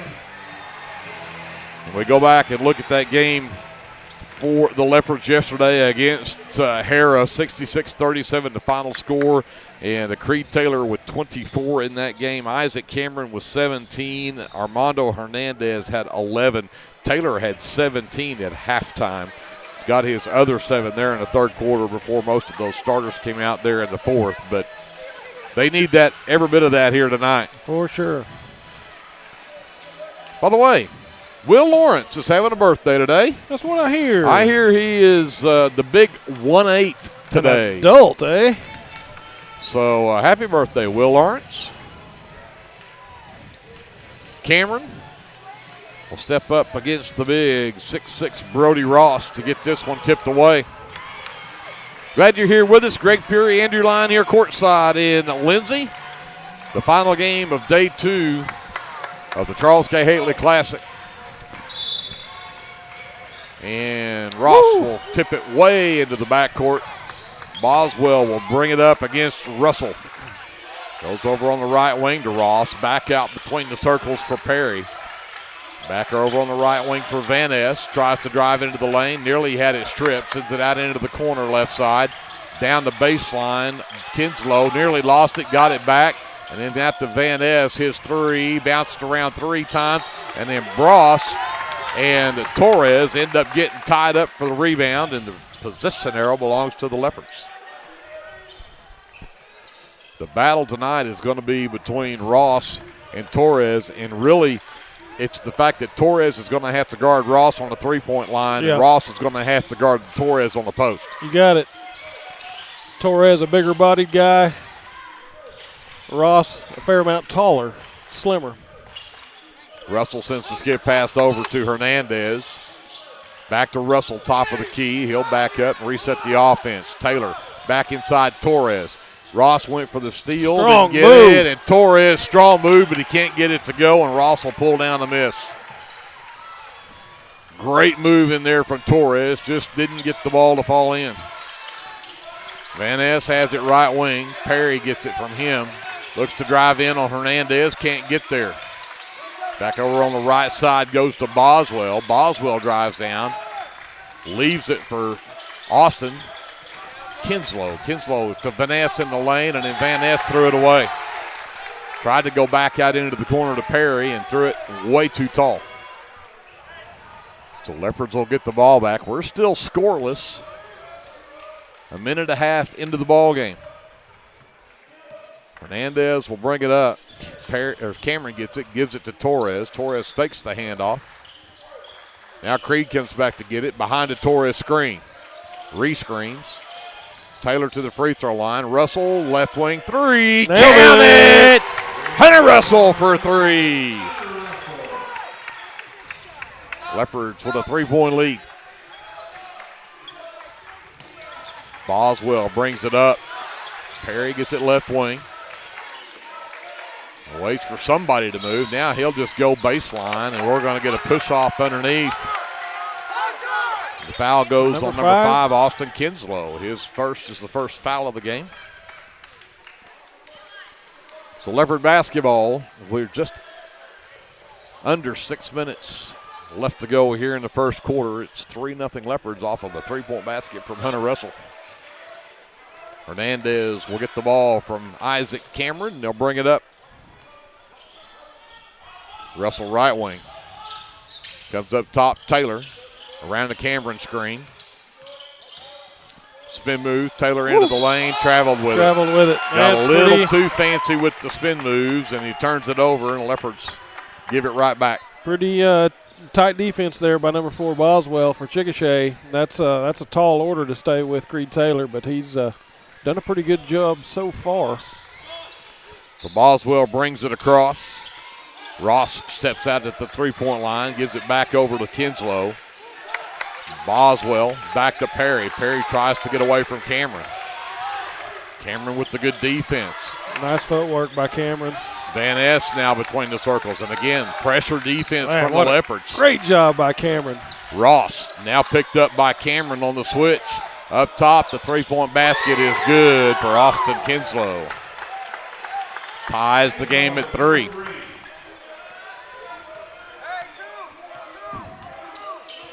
Hernandez walks it across.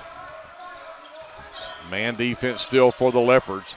Hernandez steps back, turns down to 3. Cameron to the free throw line. Spin move. Now goes back to the right hand. Sends it back over to Russell in the left corner. He'll go baseline. Up and in. Nice drive from Hunter Russell. 5-3, Leopards by 2, 4:35 left in the first. Boswell again has Russell all over him out there. That's a double dribble. And then a travel.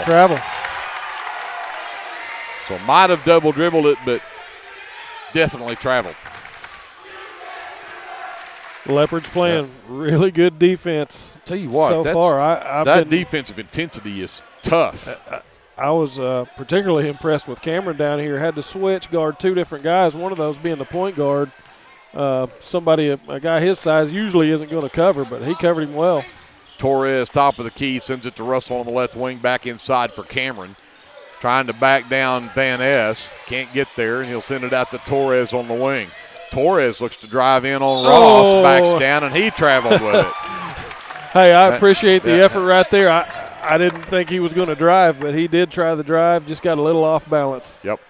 Well, I think Ross kind of pulled the chair out from under him a little bit. A little bit. Expecting the contact on the spin move, and it wasn't there. Boswell again brings it up, gets it to Perry on the wing left side to get it back up top for Kinslow. Ross now looks to drive in all the way down the lane, but missed the shot short. Taylor with the miss for the Leopards. He'll push it up. Takes Boswell to the baseline, gets into the lane, got him in the air, and put it up and in on the reverse layup. A double move right there was nice at the end. Great finish. 7-3 Leopards, 3.5 to go here in the first quarter. Boswell again sets the offense. Van Ness left wing. Goes away from the screen from Ross, gets it in the right corner. Perry for 3, it's good. So 2 straight threes for the offense. Makes it a 7-6 ball game. Leopards by 1. The floater in the lane from Hernandez, up and good. Puts the Leopards up by 3, 9-6. Boswell over to Kinslow. And we'll get an offensive foul called on the moving screen. And that goes on Caden Boswell. His first will be the team's second. 9-6 Leopards, 3-point lead, 2:52 to go here in the first. Hernandez again will walk it up.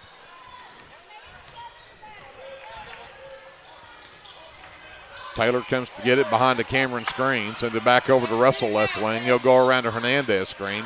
Cameron right corner, 3 is up and good. 12-6. Leopards by 6. Their biggest of the game. Boswell walks across. And they want to just back it out and stand there with it. I almost say you're down by 6. If you want to run clock, go for it. I'm with them. In the left corner, Van Ness for 3. It's short. Hernandez pulls down the defensive board, sends it up the floor to Taylor. Taylor goes baseline, and he'll get whistled for the shove off as he pushed off with that left arm. If you don't extend the arm there, you might get that blocking call, but you can't push that arm out there and not expect the call. His first is the team's first, and it counts as turnover number 3.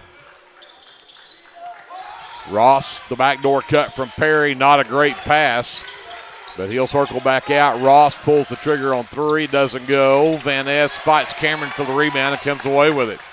Reese heads back into the lane, and they'll call a foul on the floor. Goes on Armando Hernandez. His first will be the team's second. Kinslow will check out. Keaton Maui, number 12, the 5'11 sophomore, checks in for the Fighting Chicks. Maui will get the inbounds pass. Works toward the top of the key. Taylor has the defense out there near the half line. Works left. Gets it over here to Perry. Perry wants to go inside. Cut off by Hernandez. Maui in the corner. Comes back out. Three-pointer left side. It's up and good for Cameron Perry for his second 3. Cuts that lead back down to 3. A minute 10 left here in the first. 12-9, Leopards by 3. Hernandez into the lane. Cameron turns down to 3, gets into the lane, steps through, has his shot blocked by Ross. Big time block by the 6'6 man. Perry runs over. That's got to be. Yeah. Taylor Guess he wasn't set. Never got fully set. If he'd have just stopped moving, I think he would have got it, but he never got fully set. And that's 2 on Creed. 3rd team foul. Perry to the line. These are the first free throw shot in the game, and he'll get a couple here. And that one hits about every part of the rim and then falls in. Taylor will check out. Number 4, Maverick Dodson checks in. Dodson, the 5'9" senior. Perry readies for a second free throw attempt. And that one's off the mark, but Ross had to rebound but dribbled it on the end line, out of bounds. 12-10, Leopards by 2. As we approach 50 seconds left to go here in the first quarter. Hernandez pushes it up. Gives it to Torres, gives it back to Cameron. Nobody picks him up, fires the 3. It's off the front end, no good. Rebound for Ross. Boswell takes his time getting it up, and he'll give it to Van Ness out near the half line. Chickasha looks like they want to look for a final shot. Van Ness instead drives the lane and got the floater. Faked everybody out, let them go to sleep, tied the game. Yep. 16 seconds. Hernandez goes around to Torres screen, sends it out to Dodson, Maverick left corner 3. No, Torres the miss. And he rebound loose on the floor. 2 seconds, 1 second from half court. The shot from Perry is no good. And even though the Leopards had a 6-point lead, a 6-0 run from Chickasha ties it at 12 at the end of 1. We'll send it back up to JD. We'll take a timeout, come back with the second quarter after this. This is Leopard basketball presented by the American Exchange Bank on KBLP Live.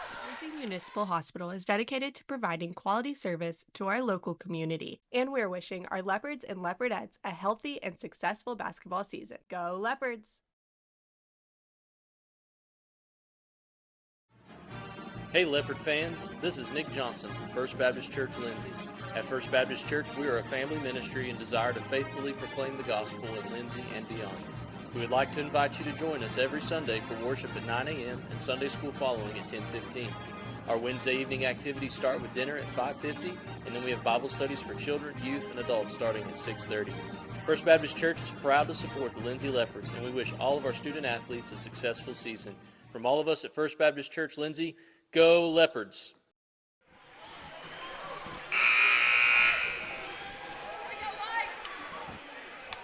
We're ready to start the second quarter with a tie ball game and the Fighting Chicks with the basketball. Malley stays on the floor along with Perry, Van Ness, Ross, and Boswell. The Leopards will send out to Russell, Hernandez, Torres, Cameron, and in the game, the Leopards come up with the steal, and Russell gets the steal in the basket. I was just fixing to say, number 5, Crew Flood checks in for the Leopards. Russell puts the Leopards back up by 2. Boswell looks to drive down, gets double teamed under the basket.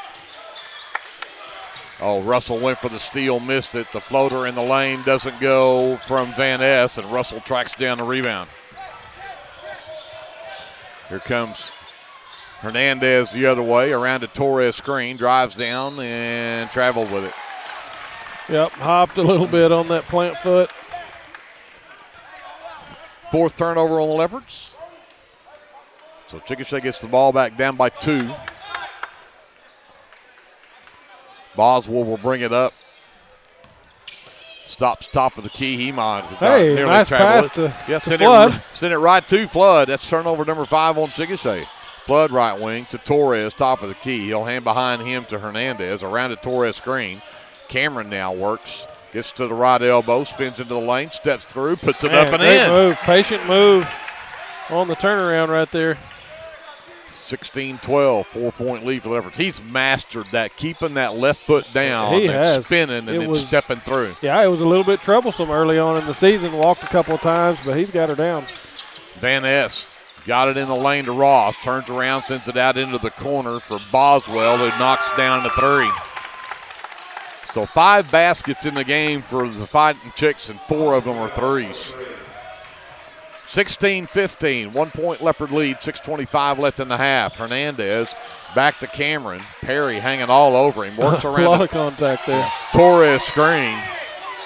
Now Russell looks to take Boswell in the lane. Can't get there. Gets it to Torres, who gives it right back to Russell. Flood into the short corner left side for Torres. He'll go to work on Ross. Double team, got it stripped. Quadruple team look like. Work it back to Cameron in the corner right side. Torres double team back Great to Cameron, who got the and one. The nice feed from Torres into Cameron. So count the basket. The foul from Van Ness is his first. First team foul here in this quarter. What a move from Cameron to get that one in. Absolutely. I'm equally impressed with the pass from Torres right there. It was a thread of the needle to get that into him. Cameron steps to the line, tries to complete the old-fashioned three-point play. And he does. He's got 8 points in the ball game. The Leopards are back up by 4 at 19-15. Kinslow back into the ball game for the Fighting Chicks. Back over left side, Perry, catch fire 3. It's up and good. That's his third in the game. 19-18. Back to a 1 point Leopard lead. Hernandez goes to work on Perry. Gets into the lane, sends it out to Cameron. Cameron around the Hernandez screen, goes to the low post. Cut off there, and then Torres stepped on the baseline. On the line. 5 turnovers on the Leopards.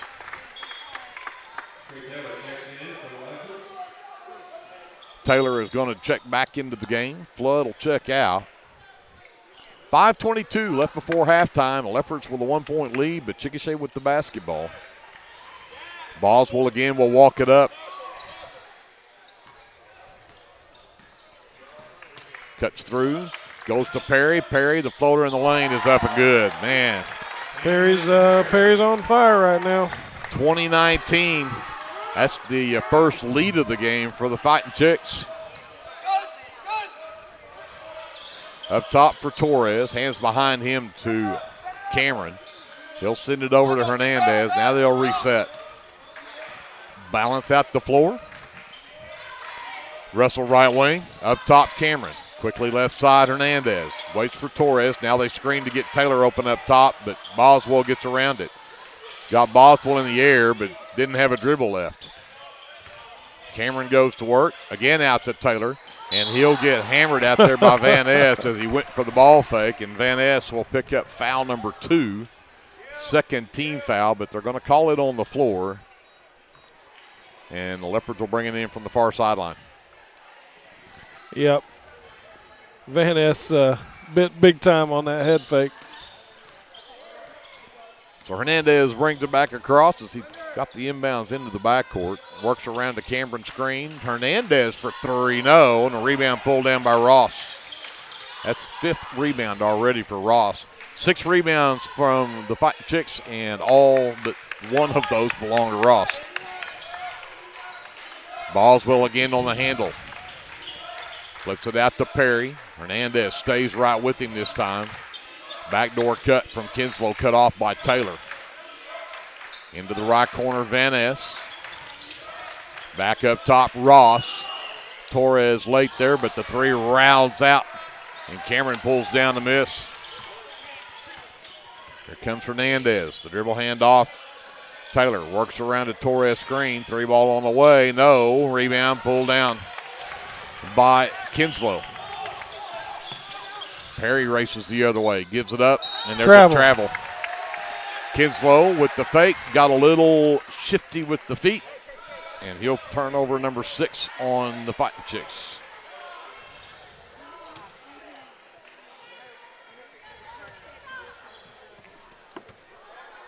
So Cameron will get it into Hernandez with 3:25 left to go here in the first half. Leopards with a 6-point lead is their biggest, but now trailed by 1. Taylor again going to fire the 3. That's That out. time it's good. Taylor's first 3 puts the Leopards back up by 2. 22-20. In the lane, Kinslow back out to Boswell. Tries to penetrate on Russell. Russell with good feet movement there keeps him out. Van Ness goes to work on Cameron, gives it over to Perry instead. Now Perry has Hernandez on him. Boswell back out. Boswell looks to penetrate in, gets to the free throw line, sends it back out in the corner, and Perry will knock down the basket. Goodness. And both of them are going to get a T called on him. Perry mouthing Hernandez, and Hernandez mouthing back. And both of them are going to get a T. Perry's 3 is going to count.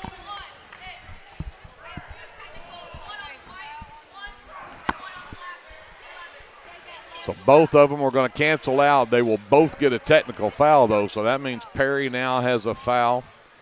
Valenciano Hernandez has a foul.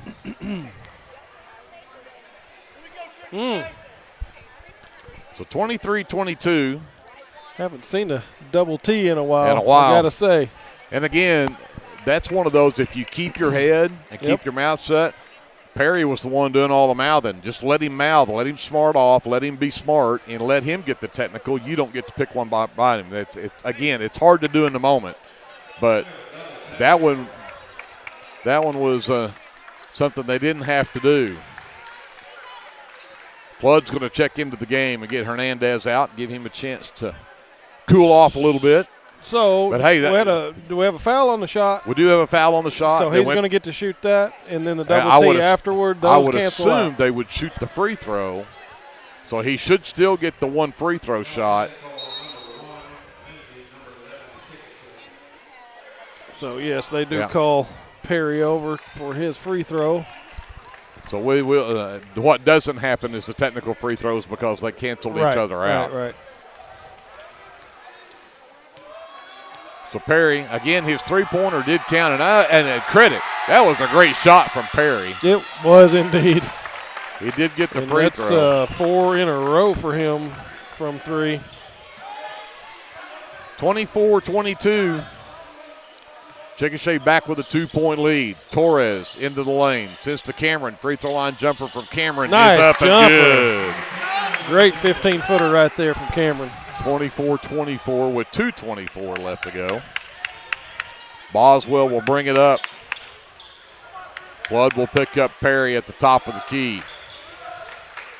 Looks to drive down, gets to the elbow, cut off by Flood. Goes out to Kinslow. Comes back over to Ross left side. Ross gets to the free throw line. Jumper rattles out and back in from Brody Ross. That's his first points of the game, though. Yeah, it is. 26-24 Chickasha. We've got 1:50 left to go in the ball game in the first half. Torres at the right elbow. Nearly had it stripped from behind by Perry. The backdoor cut. There's a big bump. All right there. kinds of bumps and fouls, and they don't get the one on Russell, but they will get the foul and send Flood to the free throw line as Perry picks up the foul. That should be his second and 4th team foul. Flood will go to the line to shoot a couple here and a chance to tie the game back up. First one on the way and does everything but drop in for him.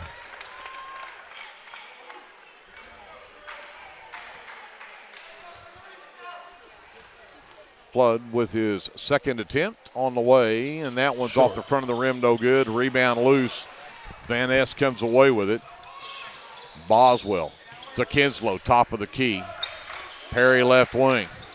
Up top, Van Ness over right side. Goes back to Perry. Perry got around Flood. The floater in the lane is up and good for Cameron Perry. Perry's hot. 28-24, Chickasha with their biggest lead of 4. Taylor brings it down, gets around the double screen, backs up, has Ross with him. Need to get inside to Torres. Instead, Russell's going to fire a 3 that won't drop. Torres fights for the rebound. It's saved Well, they're going to say it's off of the Fighting Chicks. It'll be Leopard basketball with 1:02 left. Taylor is going to trigger underneath his own basket.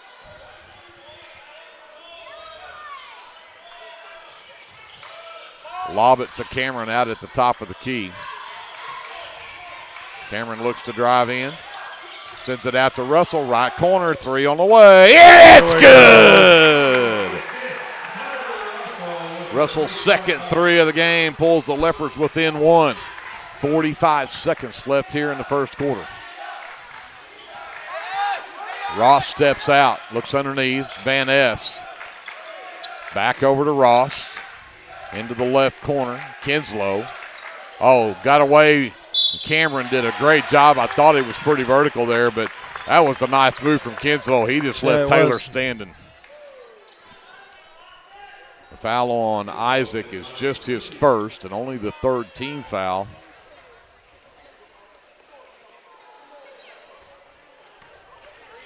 But it's going to send Austin Kinslow to the line to shoot 2, and the first free throw is off. No good.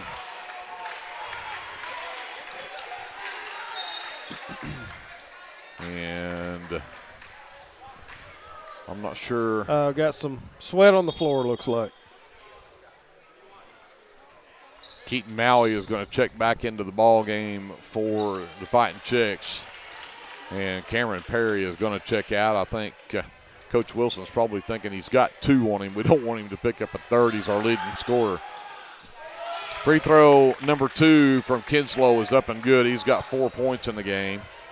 It's a 2-point Chickasha lead with 25 seconds left before halftime. Taylor's going to walk it across. The Leopards probably looking for a final shot right here. Leopards have the possession arrow, so they'll get the ball to start the third quarter. Now timeout call by Coach Boyer.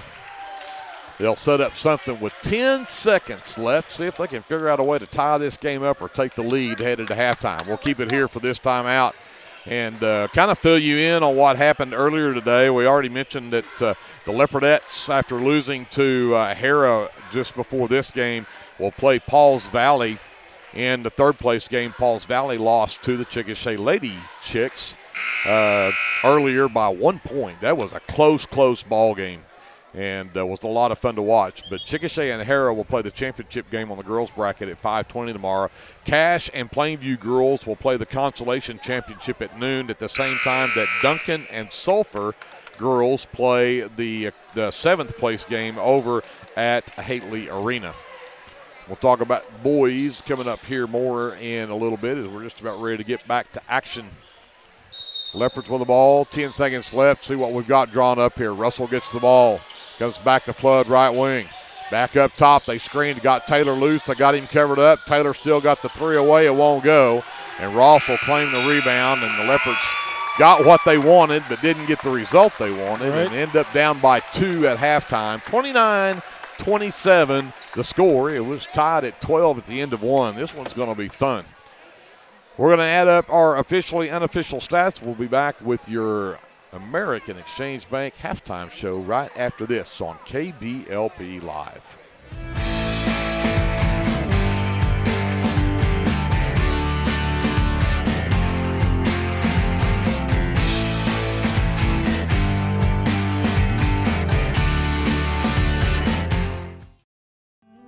Capturing all your special moments is such a blessing to me, from running down the ball field to walking down the aisle. Call or text Photography Blessings by Lacey for all your photography needs. 405-428-0305. Go Leopards and Leopardettes. At Rural Electric Cooperative, we're committed to providing electric power and opportunity to the many areas our members call home. That includes supporting youth programs that teach life skills and build character. With REC, you're more than a customer, you're a member owner. And that's why we're always working hard to provide you with the most dependable electric power possible. As a Touchstone Energy Cooperative, REC is dedicated to providing the best service possible and supporting the communities in our service area. Sooner Valve Repair in Lindsay would like to wish the Lindsay Leopards and Leopardettes all the best during this season. When in need of a valve repair, come by Sooner Valve Repair at 106 Southwest 9th Street in Lindsay, Oklahoma, or call 405-756-1599. Good luck, Leopards, from Sooner Valve Repair in Lindsay. For all your oil-filled electrical needs, call Michael Schirach with SOS Electrical. SOS is a family-owned business that specializes in oil-filled, industrial, and commercial electrical construction and maintenance. No job is too big, no job is too small. Give SOS a call at 1-405-428-1944 today. Good luck, Leopards! The team at Streamline Services contributes a great deal of their success to hard work, experience, and above all, a positive health and safety protocol. There is every reason they should be your next phone call for any of your oil and gas swabbing needs. Give Austin Smith a call today at 1-405-756-7763 to see how Streamline Services can help with your project while ensuring safety and professionalism without sacrificing quality work being done. Everyone at Streamline Services wishes the best of luck to everyone at Lindsay Public Schools this year. Go Leopards! Are you tired of doing laundry? Give Sunshine Suds a call and let them do it for you. Sunshine Suds will wash and fold your clothes, and they also offer dry cleaning. Sunshine Suds also does quilting and alterations. Load up that laundry basket and head to Sunshine Suds, located at 107 Southwest 2nd Street in Lindsay, Oklahoma, or give them a call at 405-756-2850. Are you a small business needing a little creative pick-me-up? Do you need to refresh your business cards or looking for a new logo? Is your business Facebook page still using photos from 2019? Tailored Creative Services offers services for logo design, business cards, photography, videography, and pretty much everything in between. Find me on Facebook at Tailored Creative Services, and let's talk about your next project. American Exchange Bank, right here in Lindsay, is a locally owned and operated community bank that believes in just that, you, a community of fellow Leopards. We love our customers. We feel very grateful for each one. So if you are looking for a safe place to put your money, need help achieving that next dream project, or are simply looking for a different banking experience, give us a call at 405-756-3101. We look forward to serving you each day. Member FDIC and Equal Housing Lender. We've got an exciting first half of basketball. We've also got an exciting competition going on here. We do the half-court shots here at halftime of the ball games. Let these kids come out and see if they can hit a ball from half court. And Danny Markham, of all people, and I don't think there's anybody more stoked about the fact that there's another one. That's Leo Loya. But they had to split some money there. But, hey, what a shot from Markham. Somebody tried a rumble shot there from behind the back. But with that, let's get to your officially unofficial stats from the first half on your American Exchange Bank halftime show, and we'll start with the Fighting Chicks of Chickasha, and leading all scorers is Cameron Perry. He's got 4 threes in the first half, had 18 points to lead everybody. And then 4 points from Austin Kinslow, 3 from Caden Boswell, and 2 apiece from Brody Ross and John Van Ness. That's all the scoring for Chickasha. I had them 3 of 5 from the charity stripe. Leopards already have 2 players in double figures, and Isaac Cameron and Hunter Russell. They've got 10 apiece here in the first half. 2 threes from Hunter Russell in the first half, 1 from Isaac Cameron. Creed Taylor also has a 3. He finished the first half with 5 points. Armando Hernandez has 2 in the ball game. The Leopards only attempt 3 free throws. They were 1 of 3 from the charity stripe.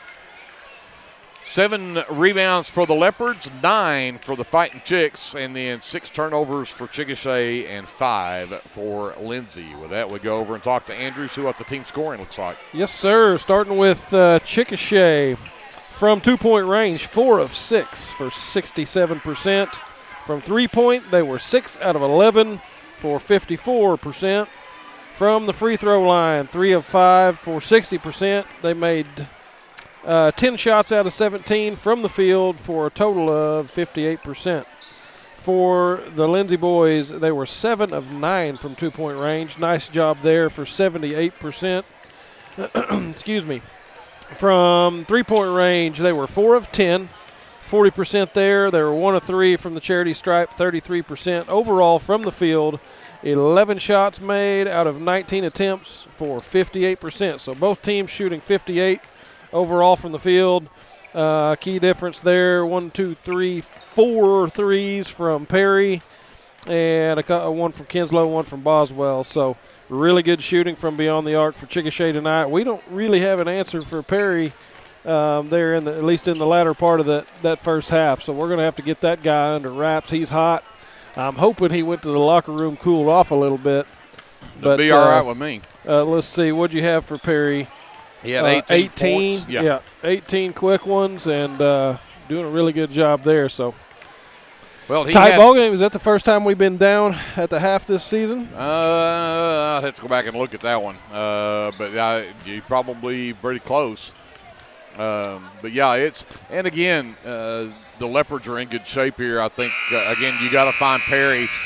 Make sure you keep him covered up. The problem is that we've already seen that Boswell can hit the 3, Kinslow can hit the 3. We know Ross can also hit the 3. You may lock him down. One of those other guys may get hot. So yeah. Well, and another thing here, only 6 attempts for Chickasha from 2-point range. Yes. So far. So double that from 3. So they're definitely looking like. And I don't know if that's out of a matter of a necessity because we're locking them down inside, or if they just like to shoot the 3 and take their chances there. But at 54% shooting from beyond the arc, pretty good odds you're going to win a ball game if you shoot that well from there. If you can keep that up for a whole game, absolutely. Well, that has been your American Exchange Bank halftime show and your officially unofficial stats from the first half. I mentioned that the Leopards would have the ball to start the third quarter. Their starters are back out there. Hernandez, Cameron, Taylor, Russell, and Torres. And the starting 5 back out for Chickasha as well. Boswell, Kinslow, Ross, Perry, and Van Ness. And Hernandez will get the inbounds from Taylor, and we're underway in the third quarter. They immediately go to the high post. They go to the baseline. Taylor underneath, tried to dribble it. Lost it, but got it back.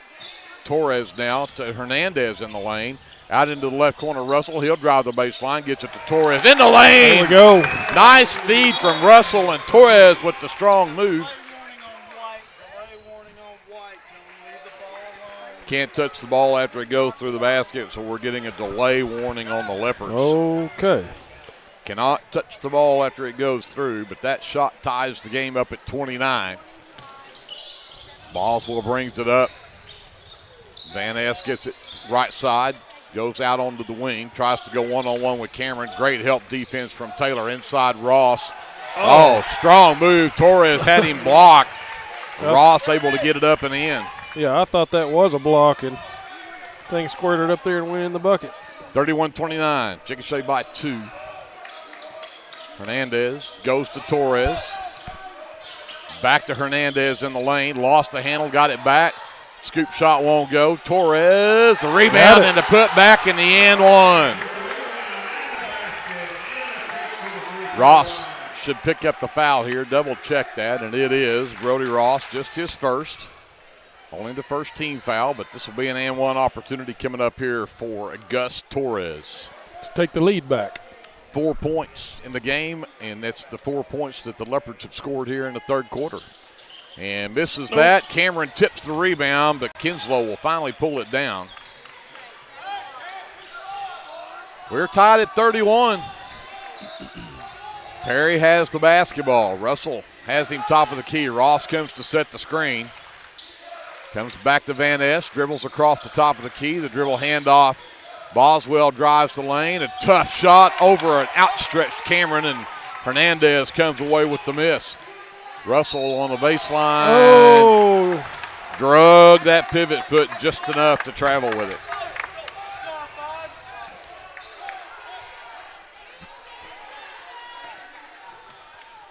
So Boswell will bring it up against Hernandez.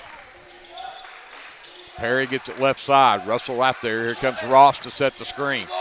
Perry Back to Van Ness, out into the corner for Ross. Got the flyby from Russell, steps in, the jumper won't go. Taylor pulls down a rebound. Pushes it ahead, gets it left wing to Cameron. Around to Torres screen, Cameron for three, and it's good. And the Leopards are back up by 3, 34-31. 13 for Cameron. Boswell on the dribble. Here comes Perry downhill, gets it into the lane. Kinslow sends it back out to Ross on the left wing. He'll dribble left, comes back right, sends it out into the corner for Boswell. Run off the three-point line, jump stops in the lane, and a jump ball called. Possession arrow leaves it with the Fighting Chicks. Man, what a job right there. Armando Hernandez actually beat a little bit whenever he went baseline, but quickly caught up, got in front, got 2 hands on it. Awesome job. Ross gets it from Kinslow, sends it over to Van Ness on the right wing. Cameron pushes him out to the half line. Van Ness over to Boswell, tries to drive in on Hernandez, can't get around him. Perry gets it back. Step back 3 on the way. He maybe did cool off, but the long rebound's tracked down by Boswell. Kinslow turned down to 3, tried to drive on Taylor, didn't get there. Now Ross sets the screen. Boswell out to Perry. Tries to take Russell into the lane. Now comes Ross trying to take Torres down. Back out onto the corner. The triple team underneath and a shot. Got it. Pass blocked. The Leopards get the turnover. Cameron the other way. Right elbow. Sends it to Torres out on the baseline right side. He's got Van Ness going to try to push him down, and he gets shoved out of bounds, and they don't call the foul. I mean, absolutely shoved out of bounds, and they're going to call that. And what's crazy about it is he was shoved right into the referee over there along the baseline, along the wall. Oh, that's crazy. I don't know about that one, man. Yeah. So Boswell brings it back for the Fighting Chicks off the Leopards' 7th turnover of the game. Ross out top of the key. Nobody picks him up. Fires a 3, and it's good. You cannot let him have that long of a look. He will knock them down. Ties the game at 34. Hernandez around the camera screen. Oh, he got the fake. Move. He left Ross sitting in his shoes and laid it in. I like that play. Whatever it is, let's run that every time. It's called 2. I heard him screaming 2, so there we go. Boswell to Van Ness around the Ross screen. Gets into the lane. The jump stop blocked from behind, but Cameron, but it goes in. We're going to have a timeout called by Chickasha as Van Ness got that one to go. Ties the game at 36 with 3:53 left to go here in the third quarter. We'll take a timeout. We'll come back after this. This is Leopard basketball presented by the American Exchange Bank on KBLP Live. T&W Tire is a family-owned, full-service commercial tire company. As a leader in auto repair, T&W is more than just tires. Our highly qualified mechanics can get you back on the road no matter what you drive. We also specialize in serving the tire needs of commercial fleets, oil and gas, construction equipment, and a variety of industrial applications. So for your automotive needs, look no further than T&W Tire, located at 410 Southeast 4th in Lindsay, Oklahoma, or look up one of our many locations on tnwtire.com.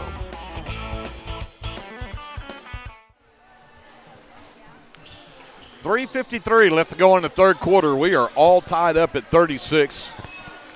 The Leopard basketball out of the timeout. Cameron will get it in to Hernandez to bring it up. Neither one of these teams have had any backcourt pressure at all in this game. It's been kind of fun. Right wing Taylor works around to Torres screen. Back into the corner for Russell. Inside Torres. The spin move. The reverse layup. Good!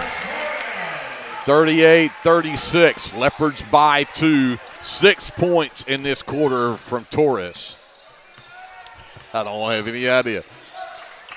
Oh, nearly a walk there. And Ross turns down to 3 this time. And he will get to the rack and lay it in. Oh. That's that long 6'6" stride there. Yep. Ross only had 2 points at halftime, and he's got 7 in this quarter. Ties the game at 38. 3 minutes to go in the third. Russell right wing. And really we're going to call an offensive foul. Now he can't get the shove underneath, but he's going to get called on a push-off there. Unbelievable. Just the first personal on Gus, but just the first team foul in the quarter. Wow. Boswell on the handle. Hernandez has him, and then Torres nearly got the steal. Now he's got to get back with mismatch. There's a travel. Maui traveled with the basketball and gives it right back. Good hustle from Torres.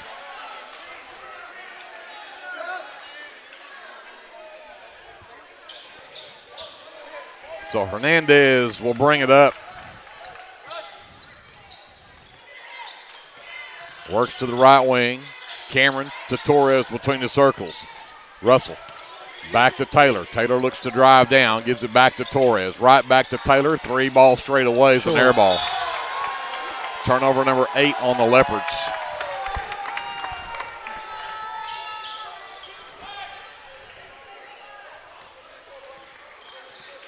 Boswell will bring it back up again.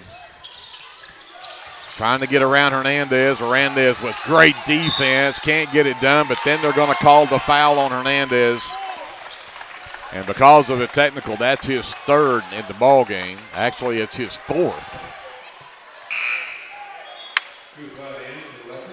So that's going to get Flood into the game. Hernandez will have to sit with that 4th foul. It's only the 2nd team foul.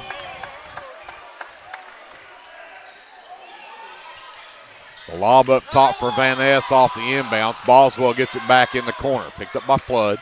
Up top, Ross. Again, looks to take Torres inside. Flips it back to Boswell.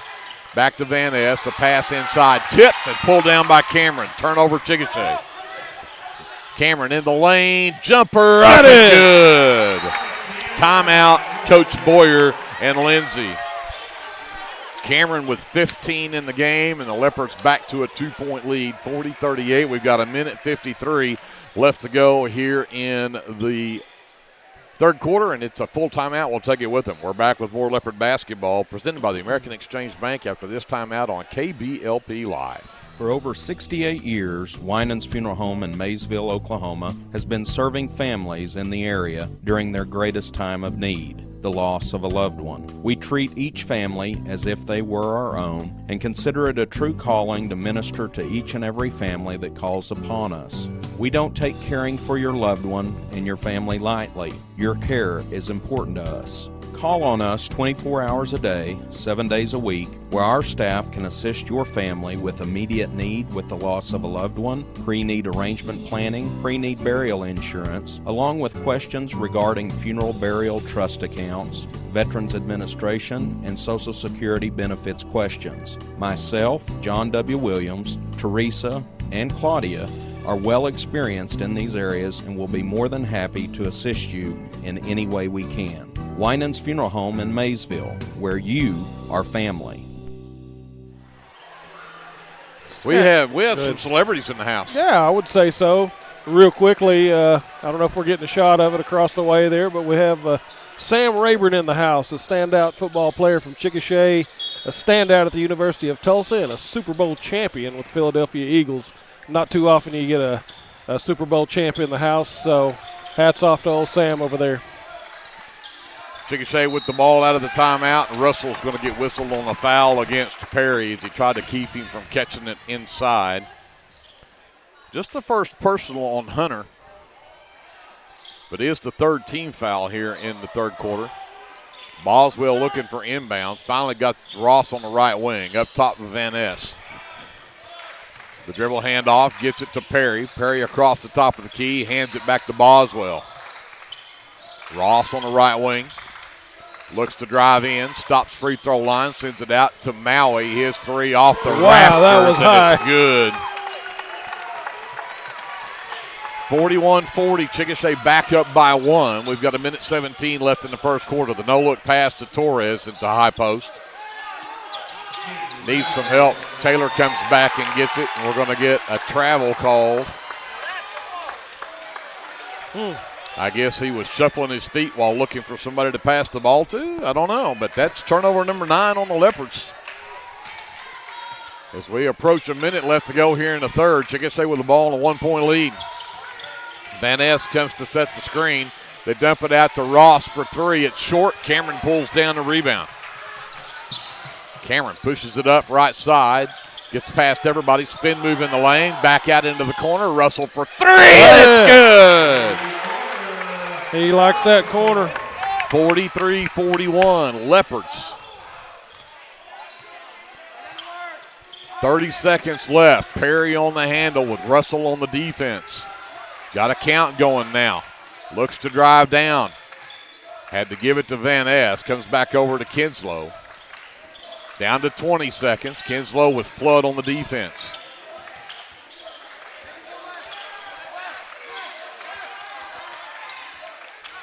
The reverse, and they're going to call Flood with the bump. Again, so much contact that they've not called, and some of this stuff I really don't get.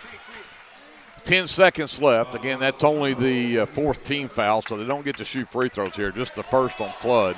Taylor's going to check out. Chickasha is going to bring it in on their own baseline. Ross has it. Down to 7, down to 6. They got it to Perry. That's where they want it.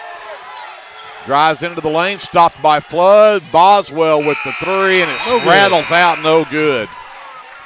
So the Leopards trailed by 2 at halftime. They lead by 2 at the end of 3. 43-41, Lindsay on top. You do not want to miss the fourth quarter of this one. Stick around. We're back right after this on KBLP Live. If you need local trash pickup with quality service at a fair price, call Red Dirt Waste Services today at 580-432-5697. Red Dirt Waste Services is locally owned and operated, offering household, residential, and light commercial trash pickup in Lindsay and surrounding areas, including Ellick, Bradley, Bray Doyle, Cox City, Elmore City, and Foster. Red Dirt Waste Services does household cleanouts too, and they offer 96-gallon poly carts and dumpsters. Bagged, loose, or heavy items, doesn't matter, they'll come get it.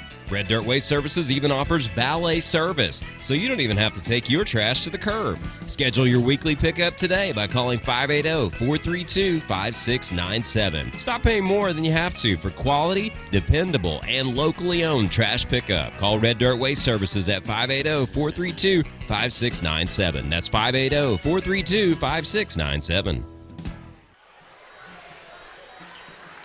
So the Leopards have the ball to start the fourth quarter. They've got a 2-point lead over the Class 4A Chickasha Fighting Chicks. A trip to the finals tomorrow night on the line. Taylor to Russell, or to Cameron, who tried to do a backdoor cut to Russell, and the Leopards turn it over. Here comes Perry the other way. The dribble handoff to Van Ness, works across the top of the key, and then he tried the backdoor cut. Luckily, got it back. Maui back to Van Ness. Up top, Boswell. He'll wait for everybody to reset. Van Ness comes to get it out near the half line. Goes back to Boswell. Perry trying to post up Russell inside. Russell doing a great job of pushing him out. Van Ness cannot get away from Flood. Ross nearly lost the pass. Caught it, fires a 3, missed it. Flood can't get a rebound. Perry does. Sends it back out into the corner, and it's tipped and last touched by the Leopards.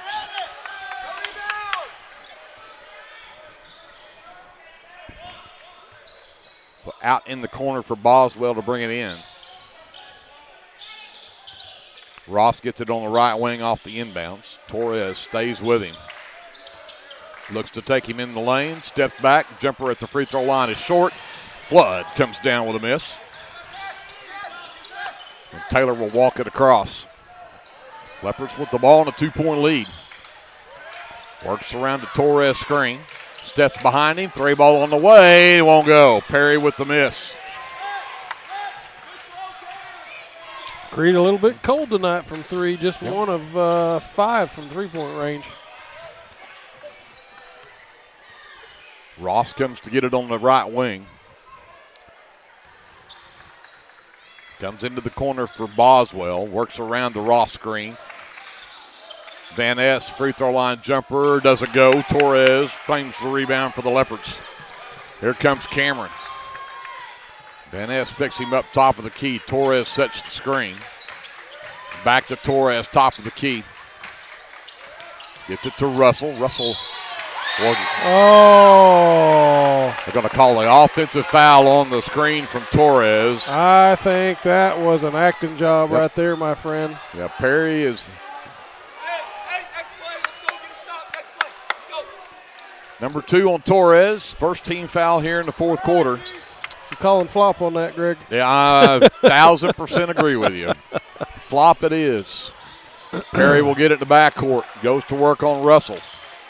Stops, backs up, sends it over to Ross. Ross traveled with it, hopped with both feet.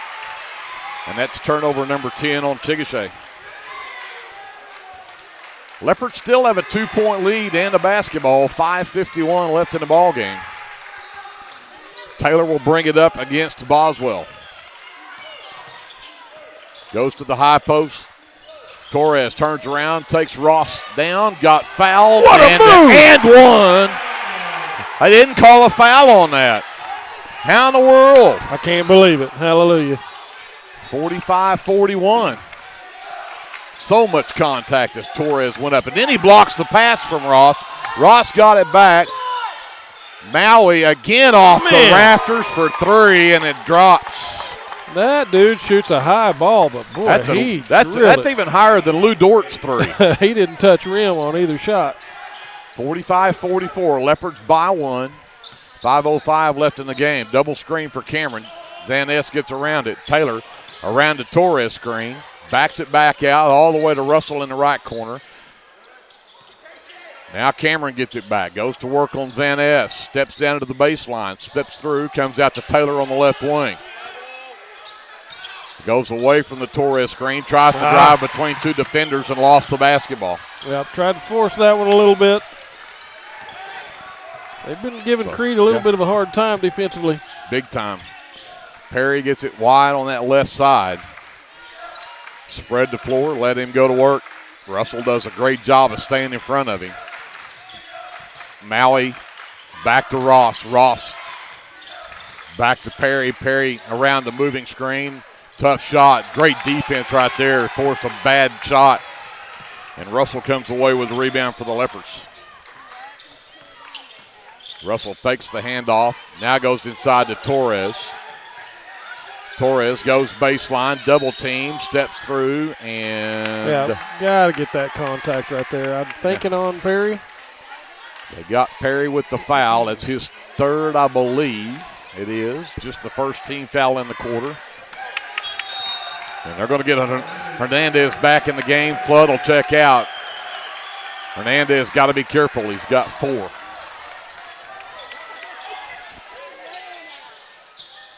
Nobody open. Got it out to Torres. Oh, he was headed back for Hernandez under the basket. Torres threw it away. Hernandez not looking for it, and I'm not sure he could have caught it if he was. I don't think so. I don't know. Hernandez can jump 6 feet high. I start saying he can touch the top of the backboard, I think. So Boswell goes to Maui on the right wing. I bet you don't leave him open anymore. Lob it to Ross, top of the key. Tries to spin on Torres. Can't get it done. Maui gets it back, drives the left side of the lane, dumps it in the corner to Boswell. Ross down the lane, missed a shot. Cameron comes away with a miss. Pulls it up, sends it to Hernandez. Hernandez drives down. Russell, left corner 3, no. And all kinds of contact in the lane, and they're going to say the Leopards are the last to touch it. Never mind. Man. Never mind. Armando just got destroyed down there while he was in the air. Leopards still a 1-point lead, 45-44. We've got 3:15 left in the ball game. Maui. And Hernandez forces the turnover off the leg of Caden Boswell. Turnover number 11.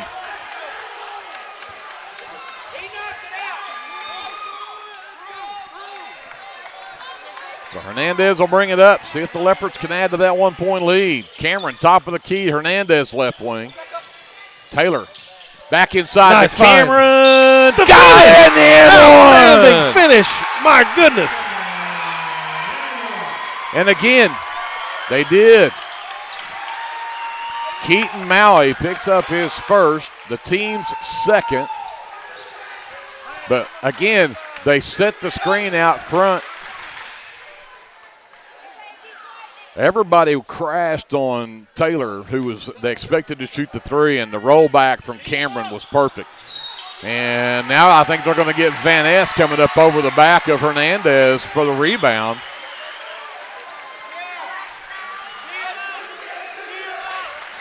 Van Ness picks up foul number 3, team foul number 3, so no free throws here. Torres is going to check out. Tug Thought is in. First time we've seen Thought tonight, the 6'2 senior. Taylor gets the inbounds, got the flyby, the behind-the-back pass, and the turnover. Go lay that up. Good job getting back on D right there. Ross across to Perry, who got an easy one, and a timeout called by Chickasha. 47-46, Leopards by 1, 2:43 left in the ball game. We'll take a timeout. We'll come back with more Leopard basketball presented by the American Exchange Bank after this on KBLP Live. Craving a taste of authentic Mexico right here in town? Head over to Casa 13. Order to go and settle in for all your Leopard action at home. Now serving breakfast Saturdays and Sundays. Come see us at 110 Southeast 4th Street. Go Leopards! This is Paul Beam, pastor of Calvary Baptist Church, inviting you and your family to join us this Sunday for worship. Bible study classes begin at 9:30 a.m. and worship follows at 10:45 a.m. You're also invited to join us on Wednesday nights for our Wednesday night meal at 5:15 p.m. with classes following at 6 p.m. Come and join us and discover what God is doing at Calvary. We are located at 410 West Chickasha. You can also visit us on the web at cbclindsay.com. 47-46, Lindsay by 1. We've got 2 minutes, 43 seconds left to go in the ball game. Leopards basketball out of the timeout.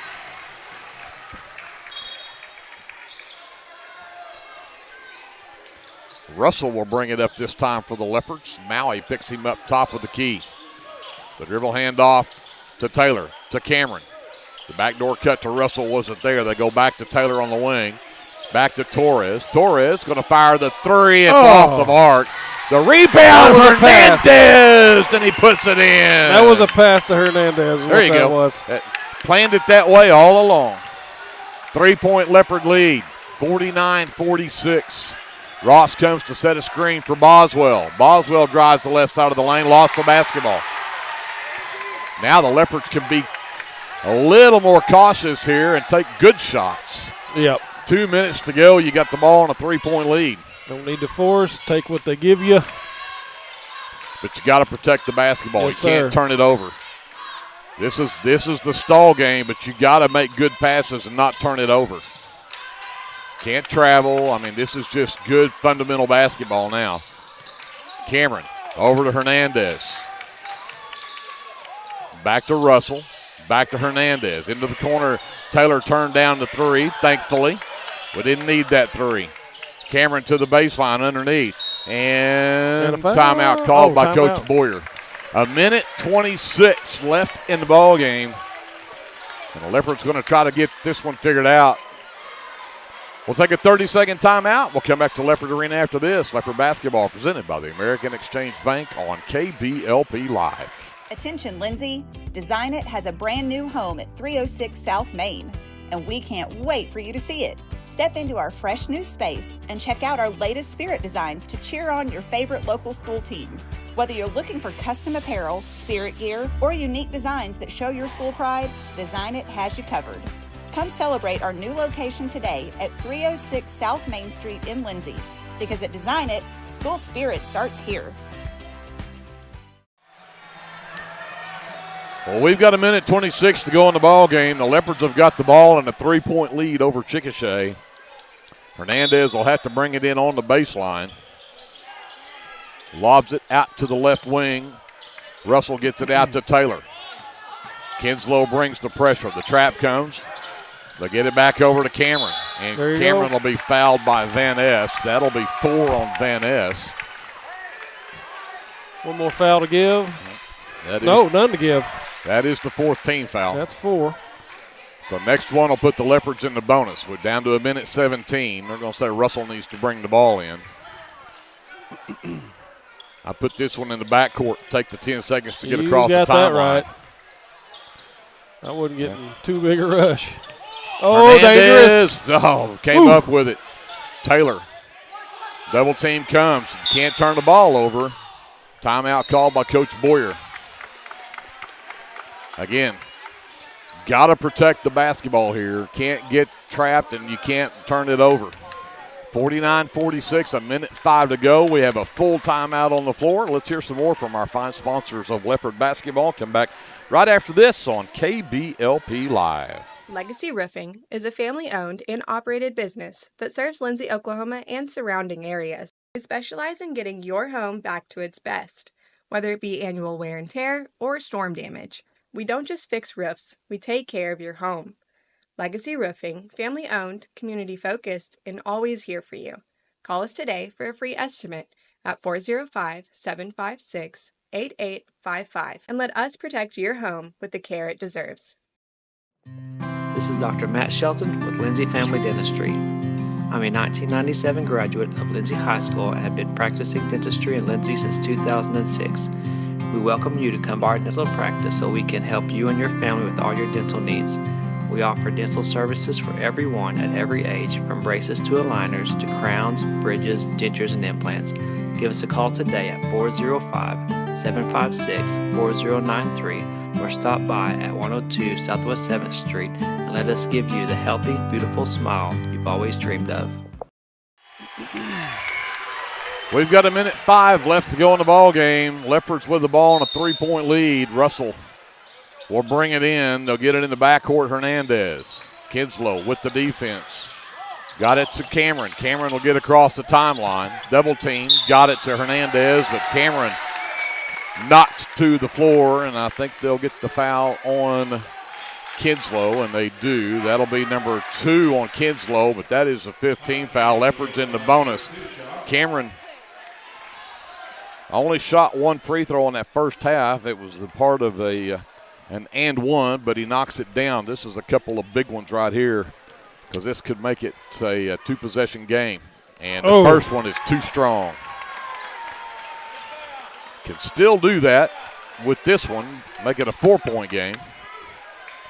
Nobody from Lindsay on the free throw line. Cameron dips, shoots, knocks it down.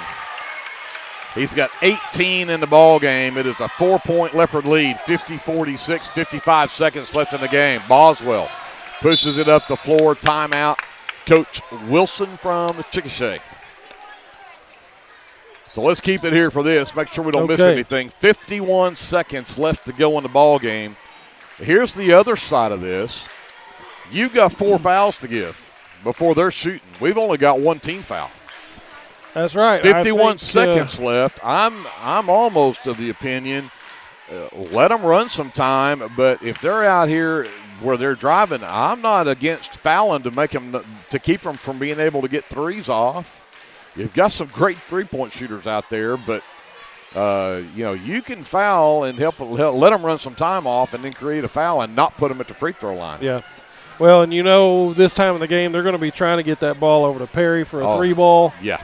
We got to make sure we do not foul him trying to take a 3-point shot. He's only missed 2 3-pointers that he's attempted tonight, so that'd be a dangerous proposition. He's bound to knock one down right over the top of you. So let's not get that 4-point play, but I'm with you. You got fouls to give.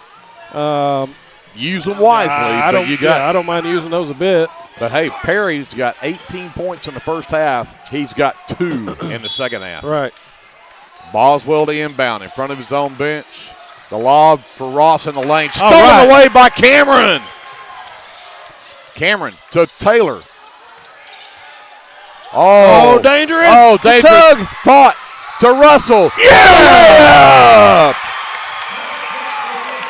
52-46 Leopards, 30 seconds left. A three from Van Ness is He good. nailed it. Wow. Just like that. Woo. It's back to a one-possession game. My goodness. 29 seconds left, and that's what Chickasha can do to you. Again, a dangerous pass. They luck out and get it to Russell for the easy one, but man. And Van Ness's first three-point bucket of the game at precisely the right time. The right time. My goodness. Just a desperation shot, and he knocks it down to make it a. I don't know, 26. Oh, every feet bit of, yeah. He from was the way Leopard out head there. over there. So again, full timeout on the floor would keep it here. The Leopards will now have the ball in a 3-point lead. Again, you're going to expect full court pressure in the backcourt, and you gotta make them foul you. Number one, you can't turn the ball over. We're into bonus, so you may expect them to foul you if they don't get the turnover immediately. But with just a one-possession game, I don't know that I see them going for a foul intentionally. Man, I think I'm with you. I wouldn't. You've got time with your three-point shooters. You've got a little bit of time before you have to foul. Well, I certainly wouldn't do it in the front court. If we push the ball way down here and we're eating up clock, then maybe you go ahead and take the foul. But, yeah, they're going to be pressing hard up here in the front court, and I hope we can take care of it right here. Absolutely. Full court pressure. Got it into Russell. To Hernandez. Back to Russell. Back to Hernandez. Down the floor to Taylor. Down to 20 seconds left. Taylor with the handle. Nobody's fouling. Don't get trapped down here. No. Got it in the corner to Russell. Back out to Taylor. There we go. Down to 15 seconds. Oh, the long pass over to Russell in the corner. He wanted it. Oh, he did so bad, and they do finally foul Russell. The foul on Boswell, just his second, but that will put Russell at the free throw line. He's got 15 tonight. None of them have come at the free throw line. These are his first free throw attempts. But again, at least one of these, and he misses the first. At least one of these is huge because it makes it a two-possession game. Yep. Got to knock this one down for Hunter Russell. Again, no Leopards on the free throw line. Russell can't get it to go. Here comes Van Ness the other way, and Taylor smartly fouls Van Ness. That's his third.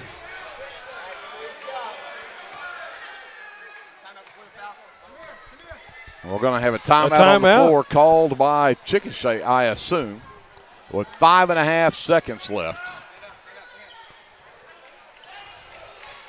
So they're going to say the timeout, was called before the foul from Taylor. Is what that's going to turn out to. So now you got more fouls to give. You still got three more fouls before you put them at the line. And again, let them throw it in and run a couple of seconds and foul one of them. Just make sure they're not shooting a three-pointer. That's it. I think they're probably, again, going to try to get that thing to Perry as quickly as they can, maybe off the inbound, anticipating that a foul's going to come. If you quickly get that to Perry and he does a, catch-fire three or something, we got to be careful not to get hands on him.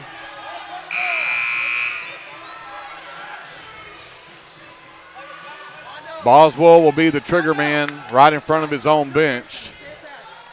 Hernandez right in front of him. Perry will break out to the top. They got it to Van Ness. Three on the way. Oh, and they didn't. They fouled him on a three-point shot.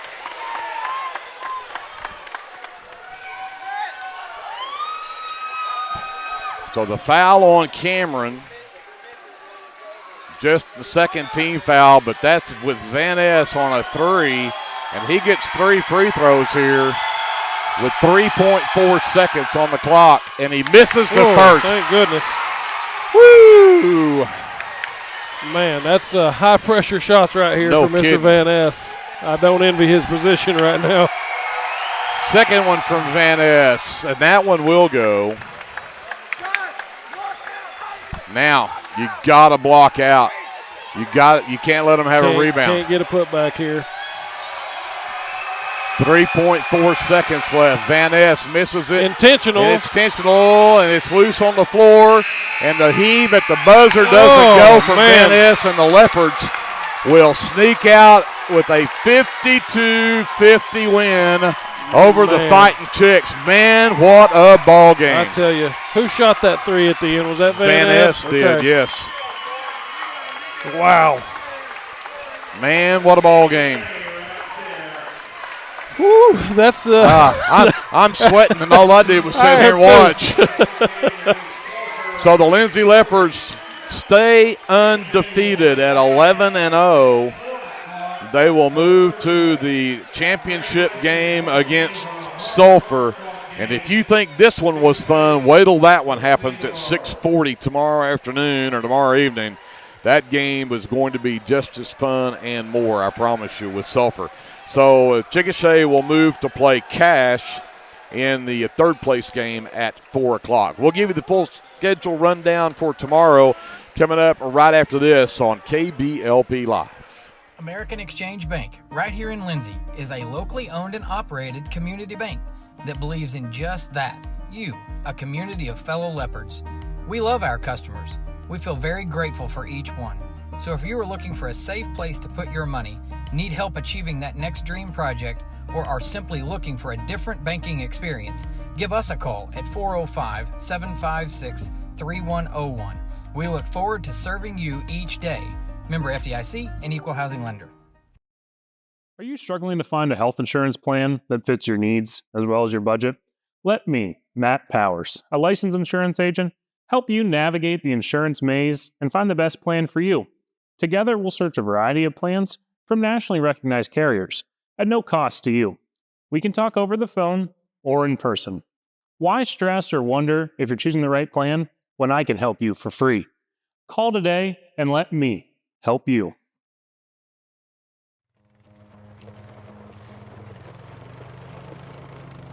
Looking for your next adventure?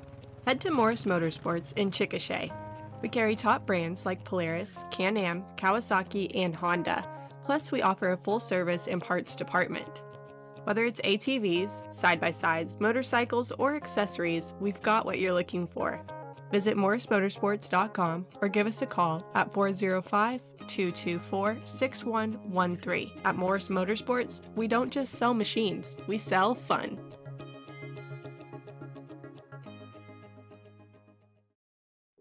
Sharon's Beauty Salon is your hometown stop for all of your salon needs. Give us a call or come by the salon to make an appointment. Go Leopards! A friend is someone who knows where you came from. Someone who always shows up when you need them. Hey, Ben. Someone who's there for the good times and the challenging ones. With comprehensive insurance policies backed by award-winning customer service, Shelter Insurance is committed to being there when you need us most. When the unexpected strikes, see Shelter Agent Caleb Smith in Lindsay. If you have a hankering for the best barbecue in South Central Oklahoma, then get yourself down to the Meat Locker Barbecue in Lindsay. Every Monday, Thursday, and Friday, located just off of Highway 19, 106 Northwest 4th.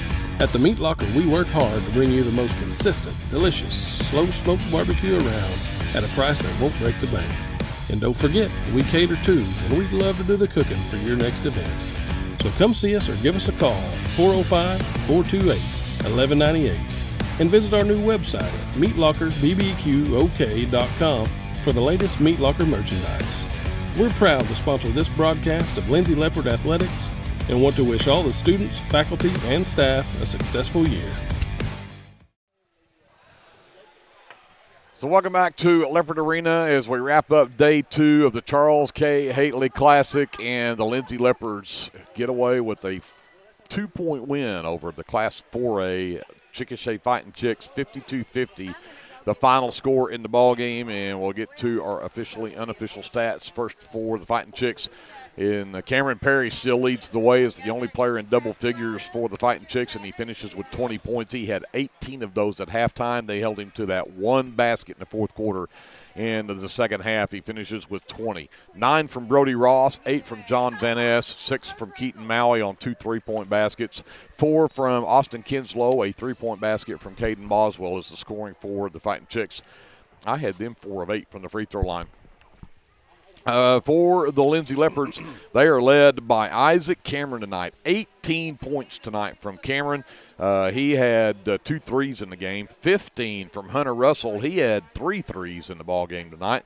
Then 8 points from Gus Torres, all in the second half. 6 from Armando Hernandez, 5 from Creed Taylor.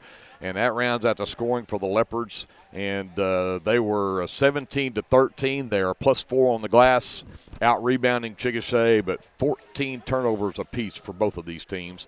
And with that, we go talk to Andrew about the final shooting numbers. All right. Team shooting, starting with Chickasha. Take a look at these numbers here, Greg.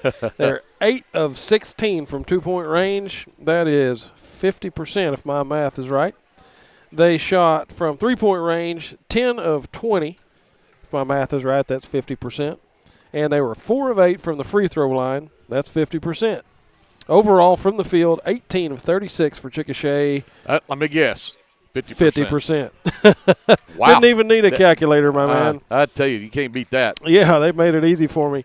For the Leopards, check out this number, 16 of 19 from two-point range. Wow. 84%. That's pretty efficient right there. They went 6 of 15 from beyond the arc for 40% there. Not a great number coming up. 2 of 9 from the free throw line, just 22%. Again, we're going to have to get better from the free throw line. Obviously, we got it done, so we're all right. But 22, not a number to be happy with. Overall, from the field, 22 of 34 for a grand total, 65% shooting on the night. And that's pretty solid right there, field goal percentage. Tell you what, I'll take 65% from the field any night of the week. I've got one more stat. Okay. Representing the Lindsay 6th grade class, Danny Markham, Leo Loya, 100% shooting from half court each. Hey, there you go. There you go. I'll go for that. Got to like that number as well. So, again, the Leopards improved to 11-0 now on the season. And you gave me homework to do. We're going to have to talk to Lindsay historians because I can't find a place to look it up. I don't know how far back we have to go to find where the Leopards actually would start the season 11-0. Okay. But yeah. Maybe tough. I said I can go back to 2013 on the site I found, and this is the best start since 2013 when they started 7-0.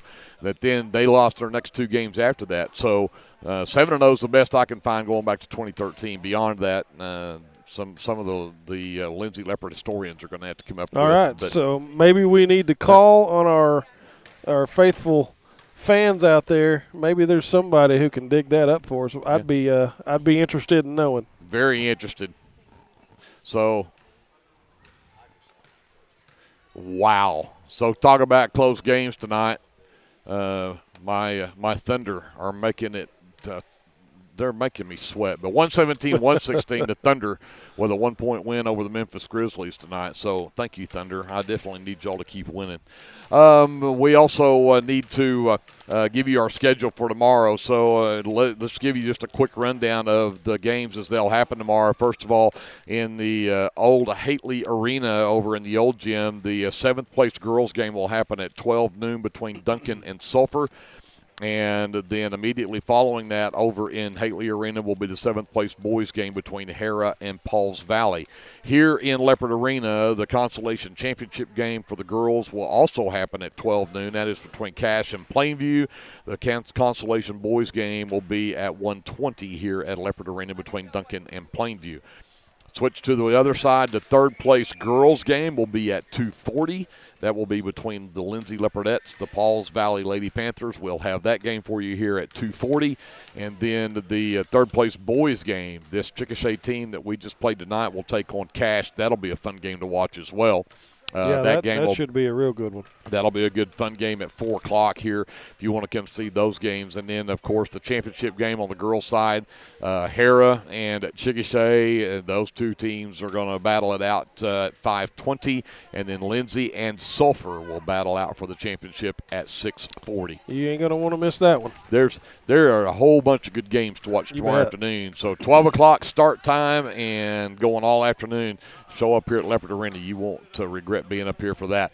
So with that, again, I'm assuming we're still going to carry the live stream starting at noon here in Leopard Arena. I think that's the plan. And so we'll have a static stream coming up. We'll obviously carry the Lindsay games for you live here as well. Andrew and I will be here. JD will be running the live stream for us. We've learned we've got a bunch of good camera operators. I think Cece was up there earlier. I think Patrick was running for a while. Yeah. So the Lion crew's been up there running it this week. I think the Scruggs crew was running it last night. The whole Scruggs crew, Jeter and the girls, and my boys, my wife. We've just made it a family affair here at KBLP. They've done a fantastic job. We appreciate each and every one of them. Even Jeter. He told me I didn't tell him I appreciated him last night. I said, please. Jeter, But a big thank you to all of the guys who help out up there and take care of that for us. But Andrew, great job. Thank you. You too. Big thank you also Jason Wallenberg back down at our studios here at Lindsay, handling the FM 105.1 side for us. We appreciate him as well. And, of course, J.D. Scruggs running the live stream. Paige Sutherland was here. She was doing all of the live streaming and helping out this afternoon as well. So a big thank you to Paige as well. So for all of us at KBLP, my name is Greg Peary. We're going to say goodnight, and we'll see you right back here tomorrow. Scheduled start time for that girls' game is at 2:40 for the Leopardettes and the Pauls Valley Lady Panthers, and that's when we'll see you next. Until we see you then, remember, whatever you do, always be a good sport. El Unico Taco Truck is ready to curb your hunger. The traveling taco truck has locations in Lindsay and Blanchard and is available for catering services. You can contact El Unico to book your next event at 405-760-0821. El Unico enjoys supporting all of our leopards with their Taco Tuesdays. Reach out to El Unico for your next event.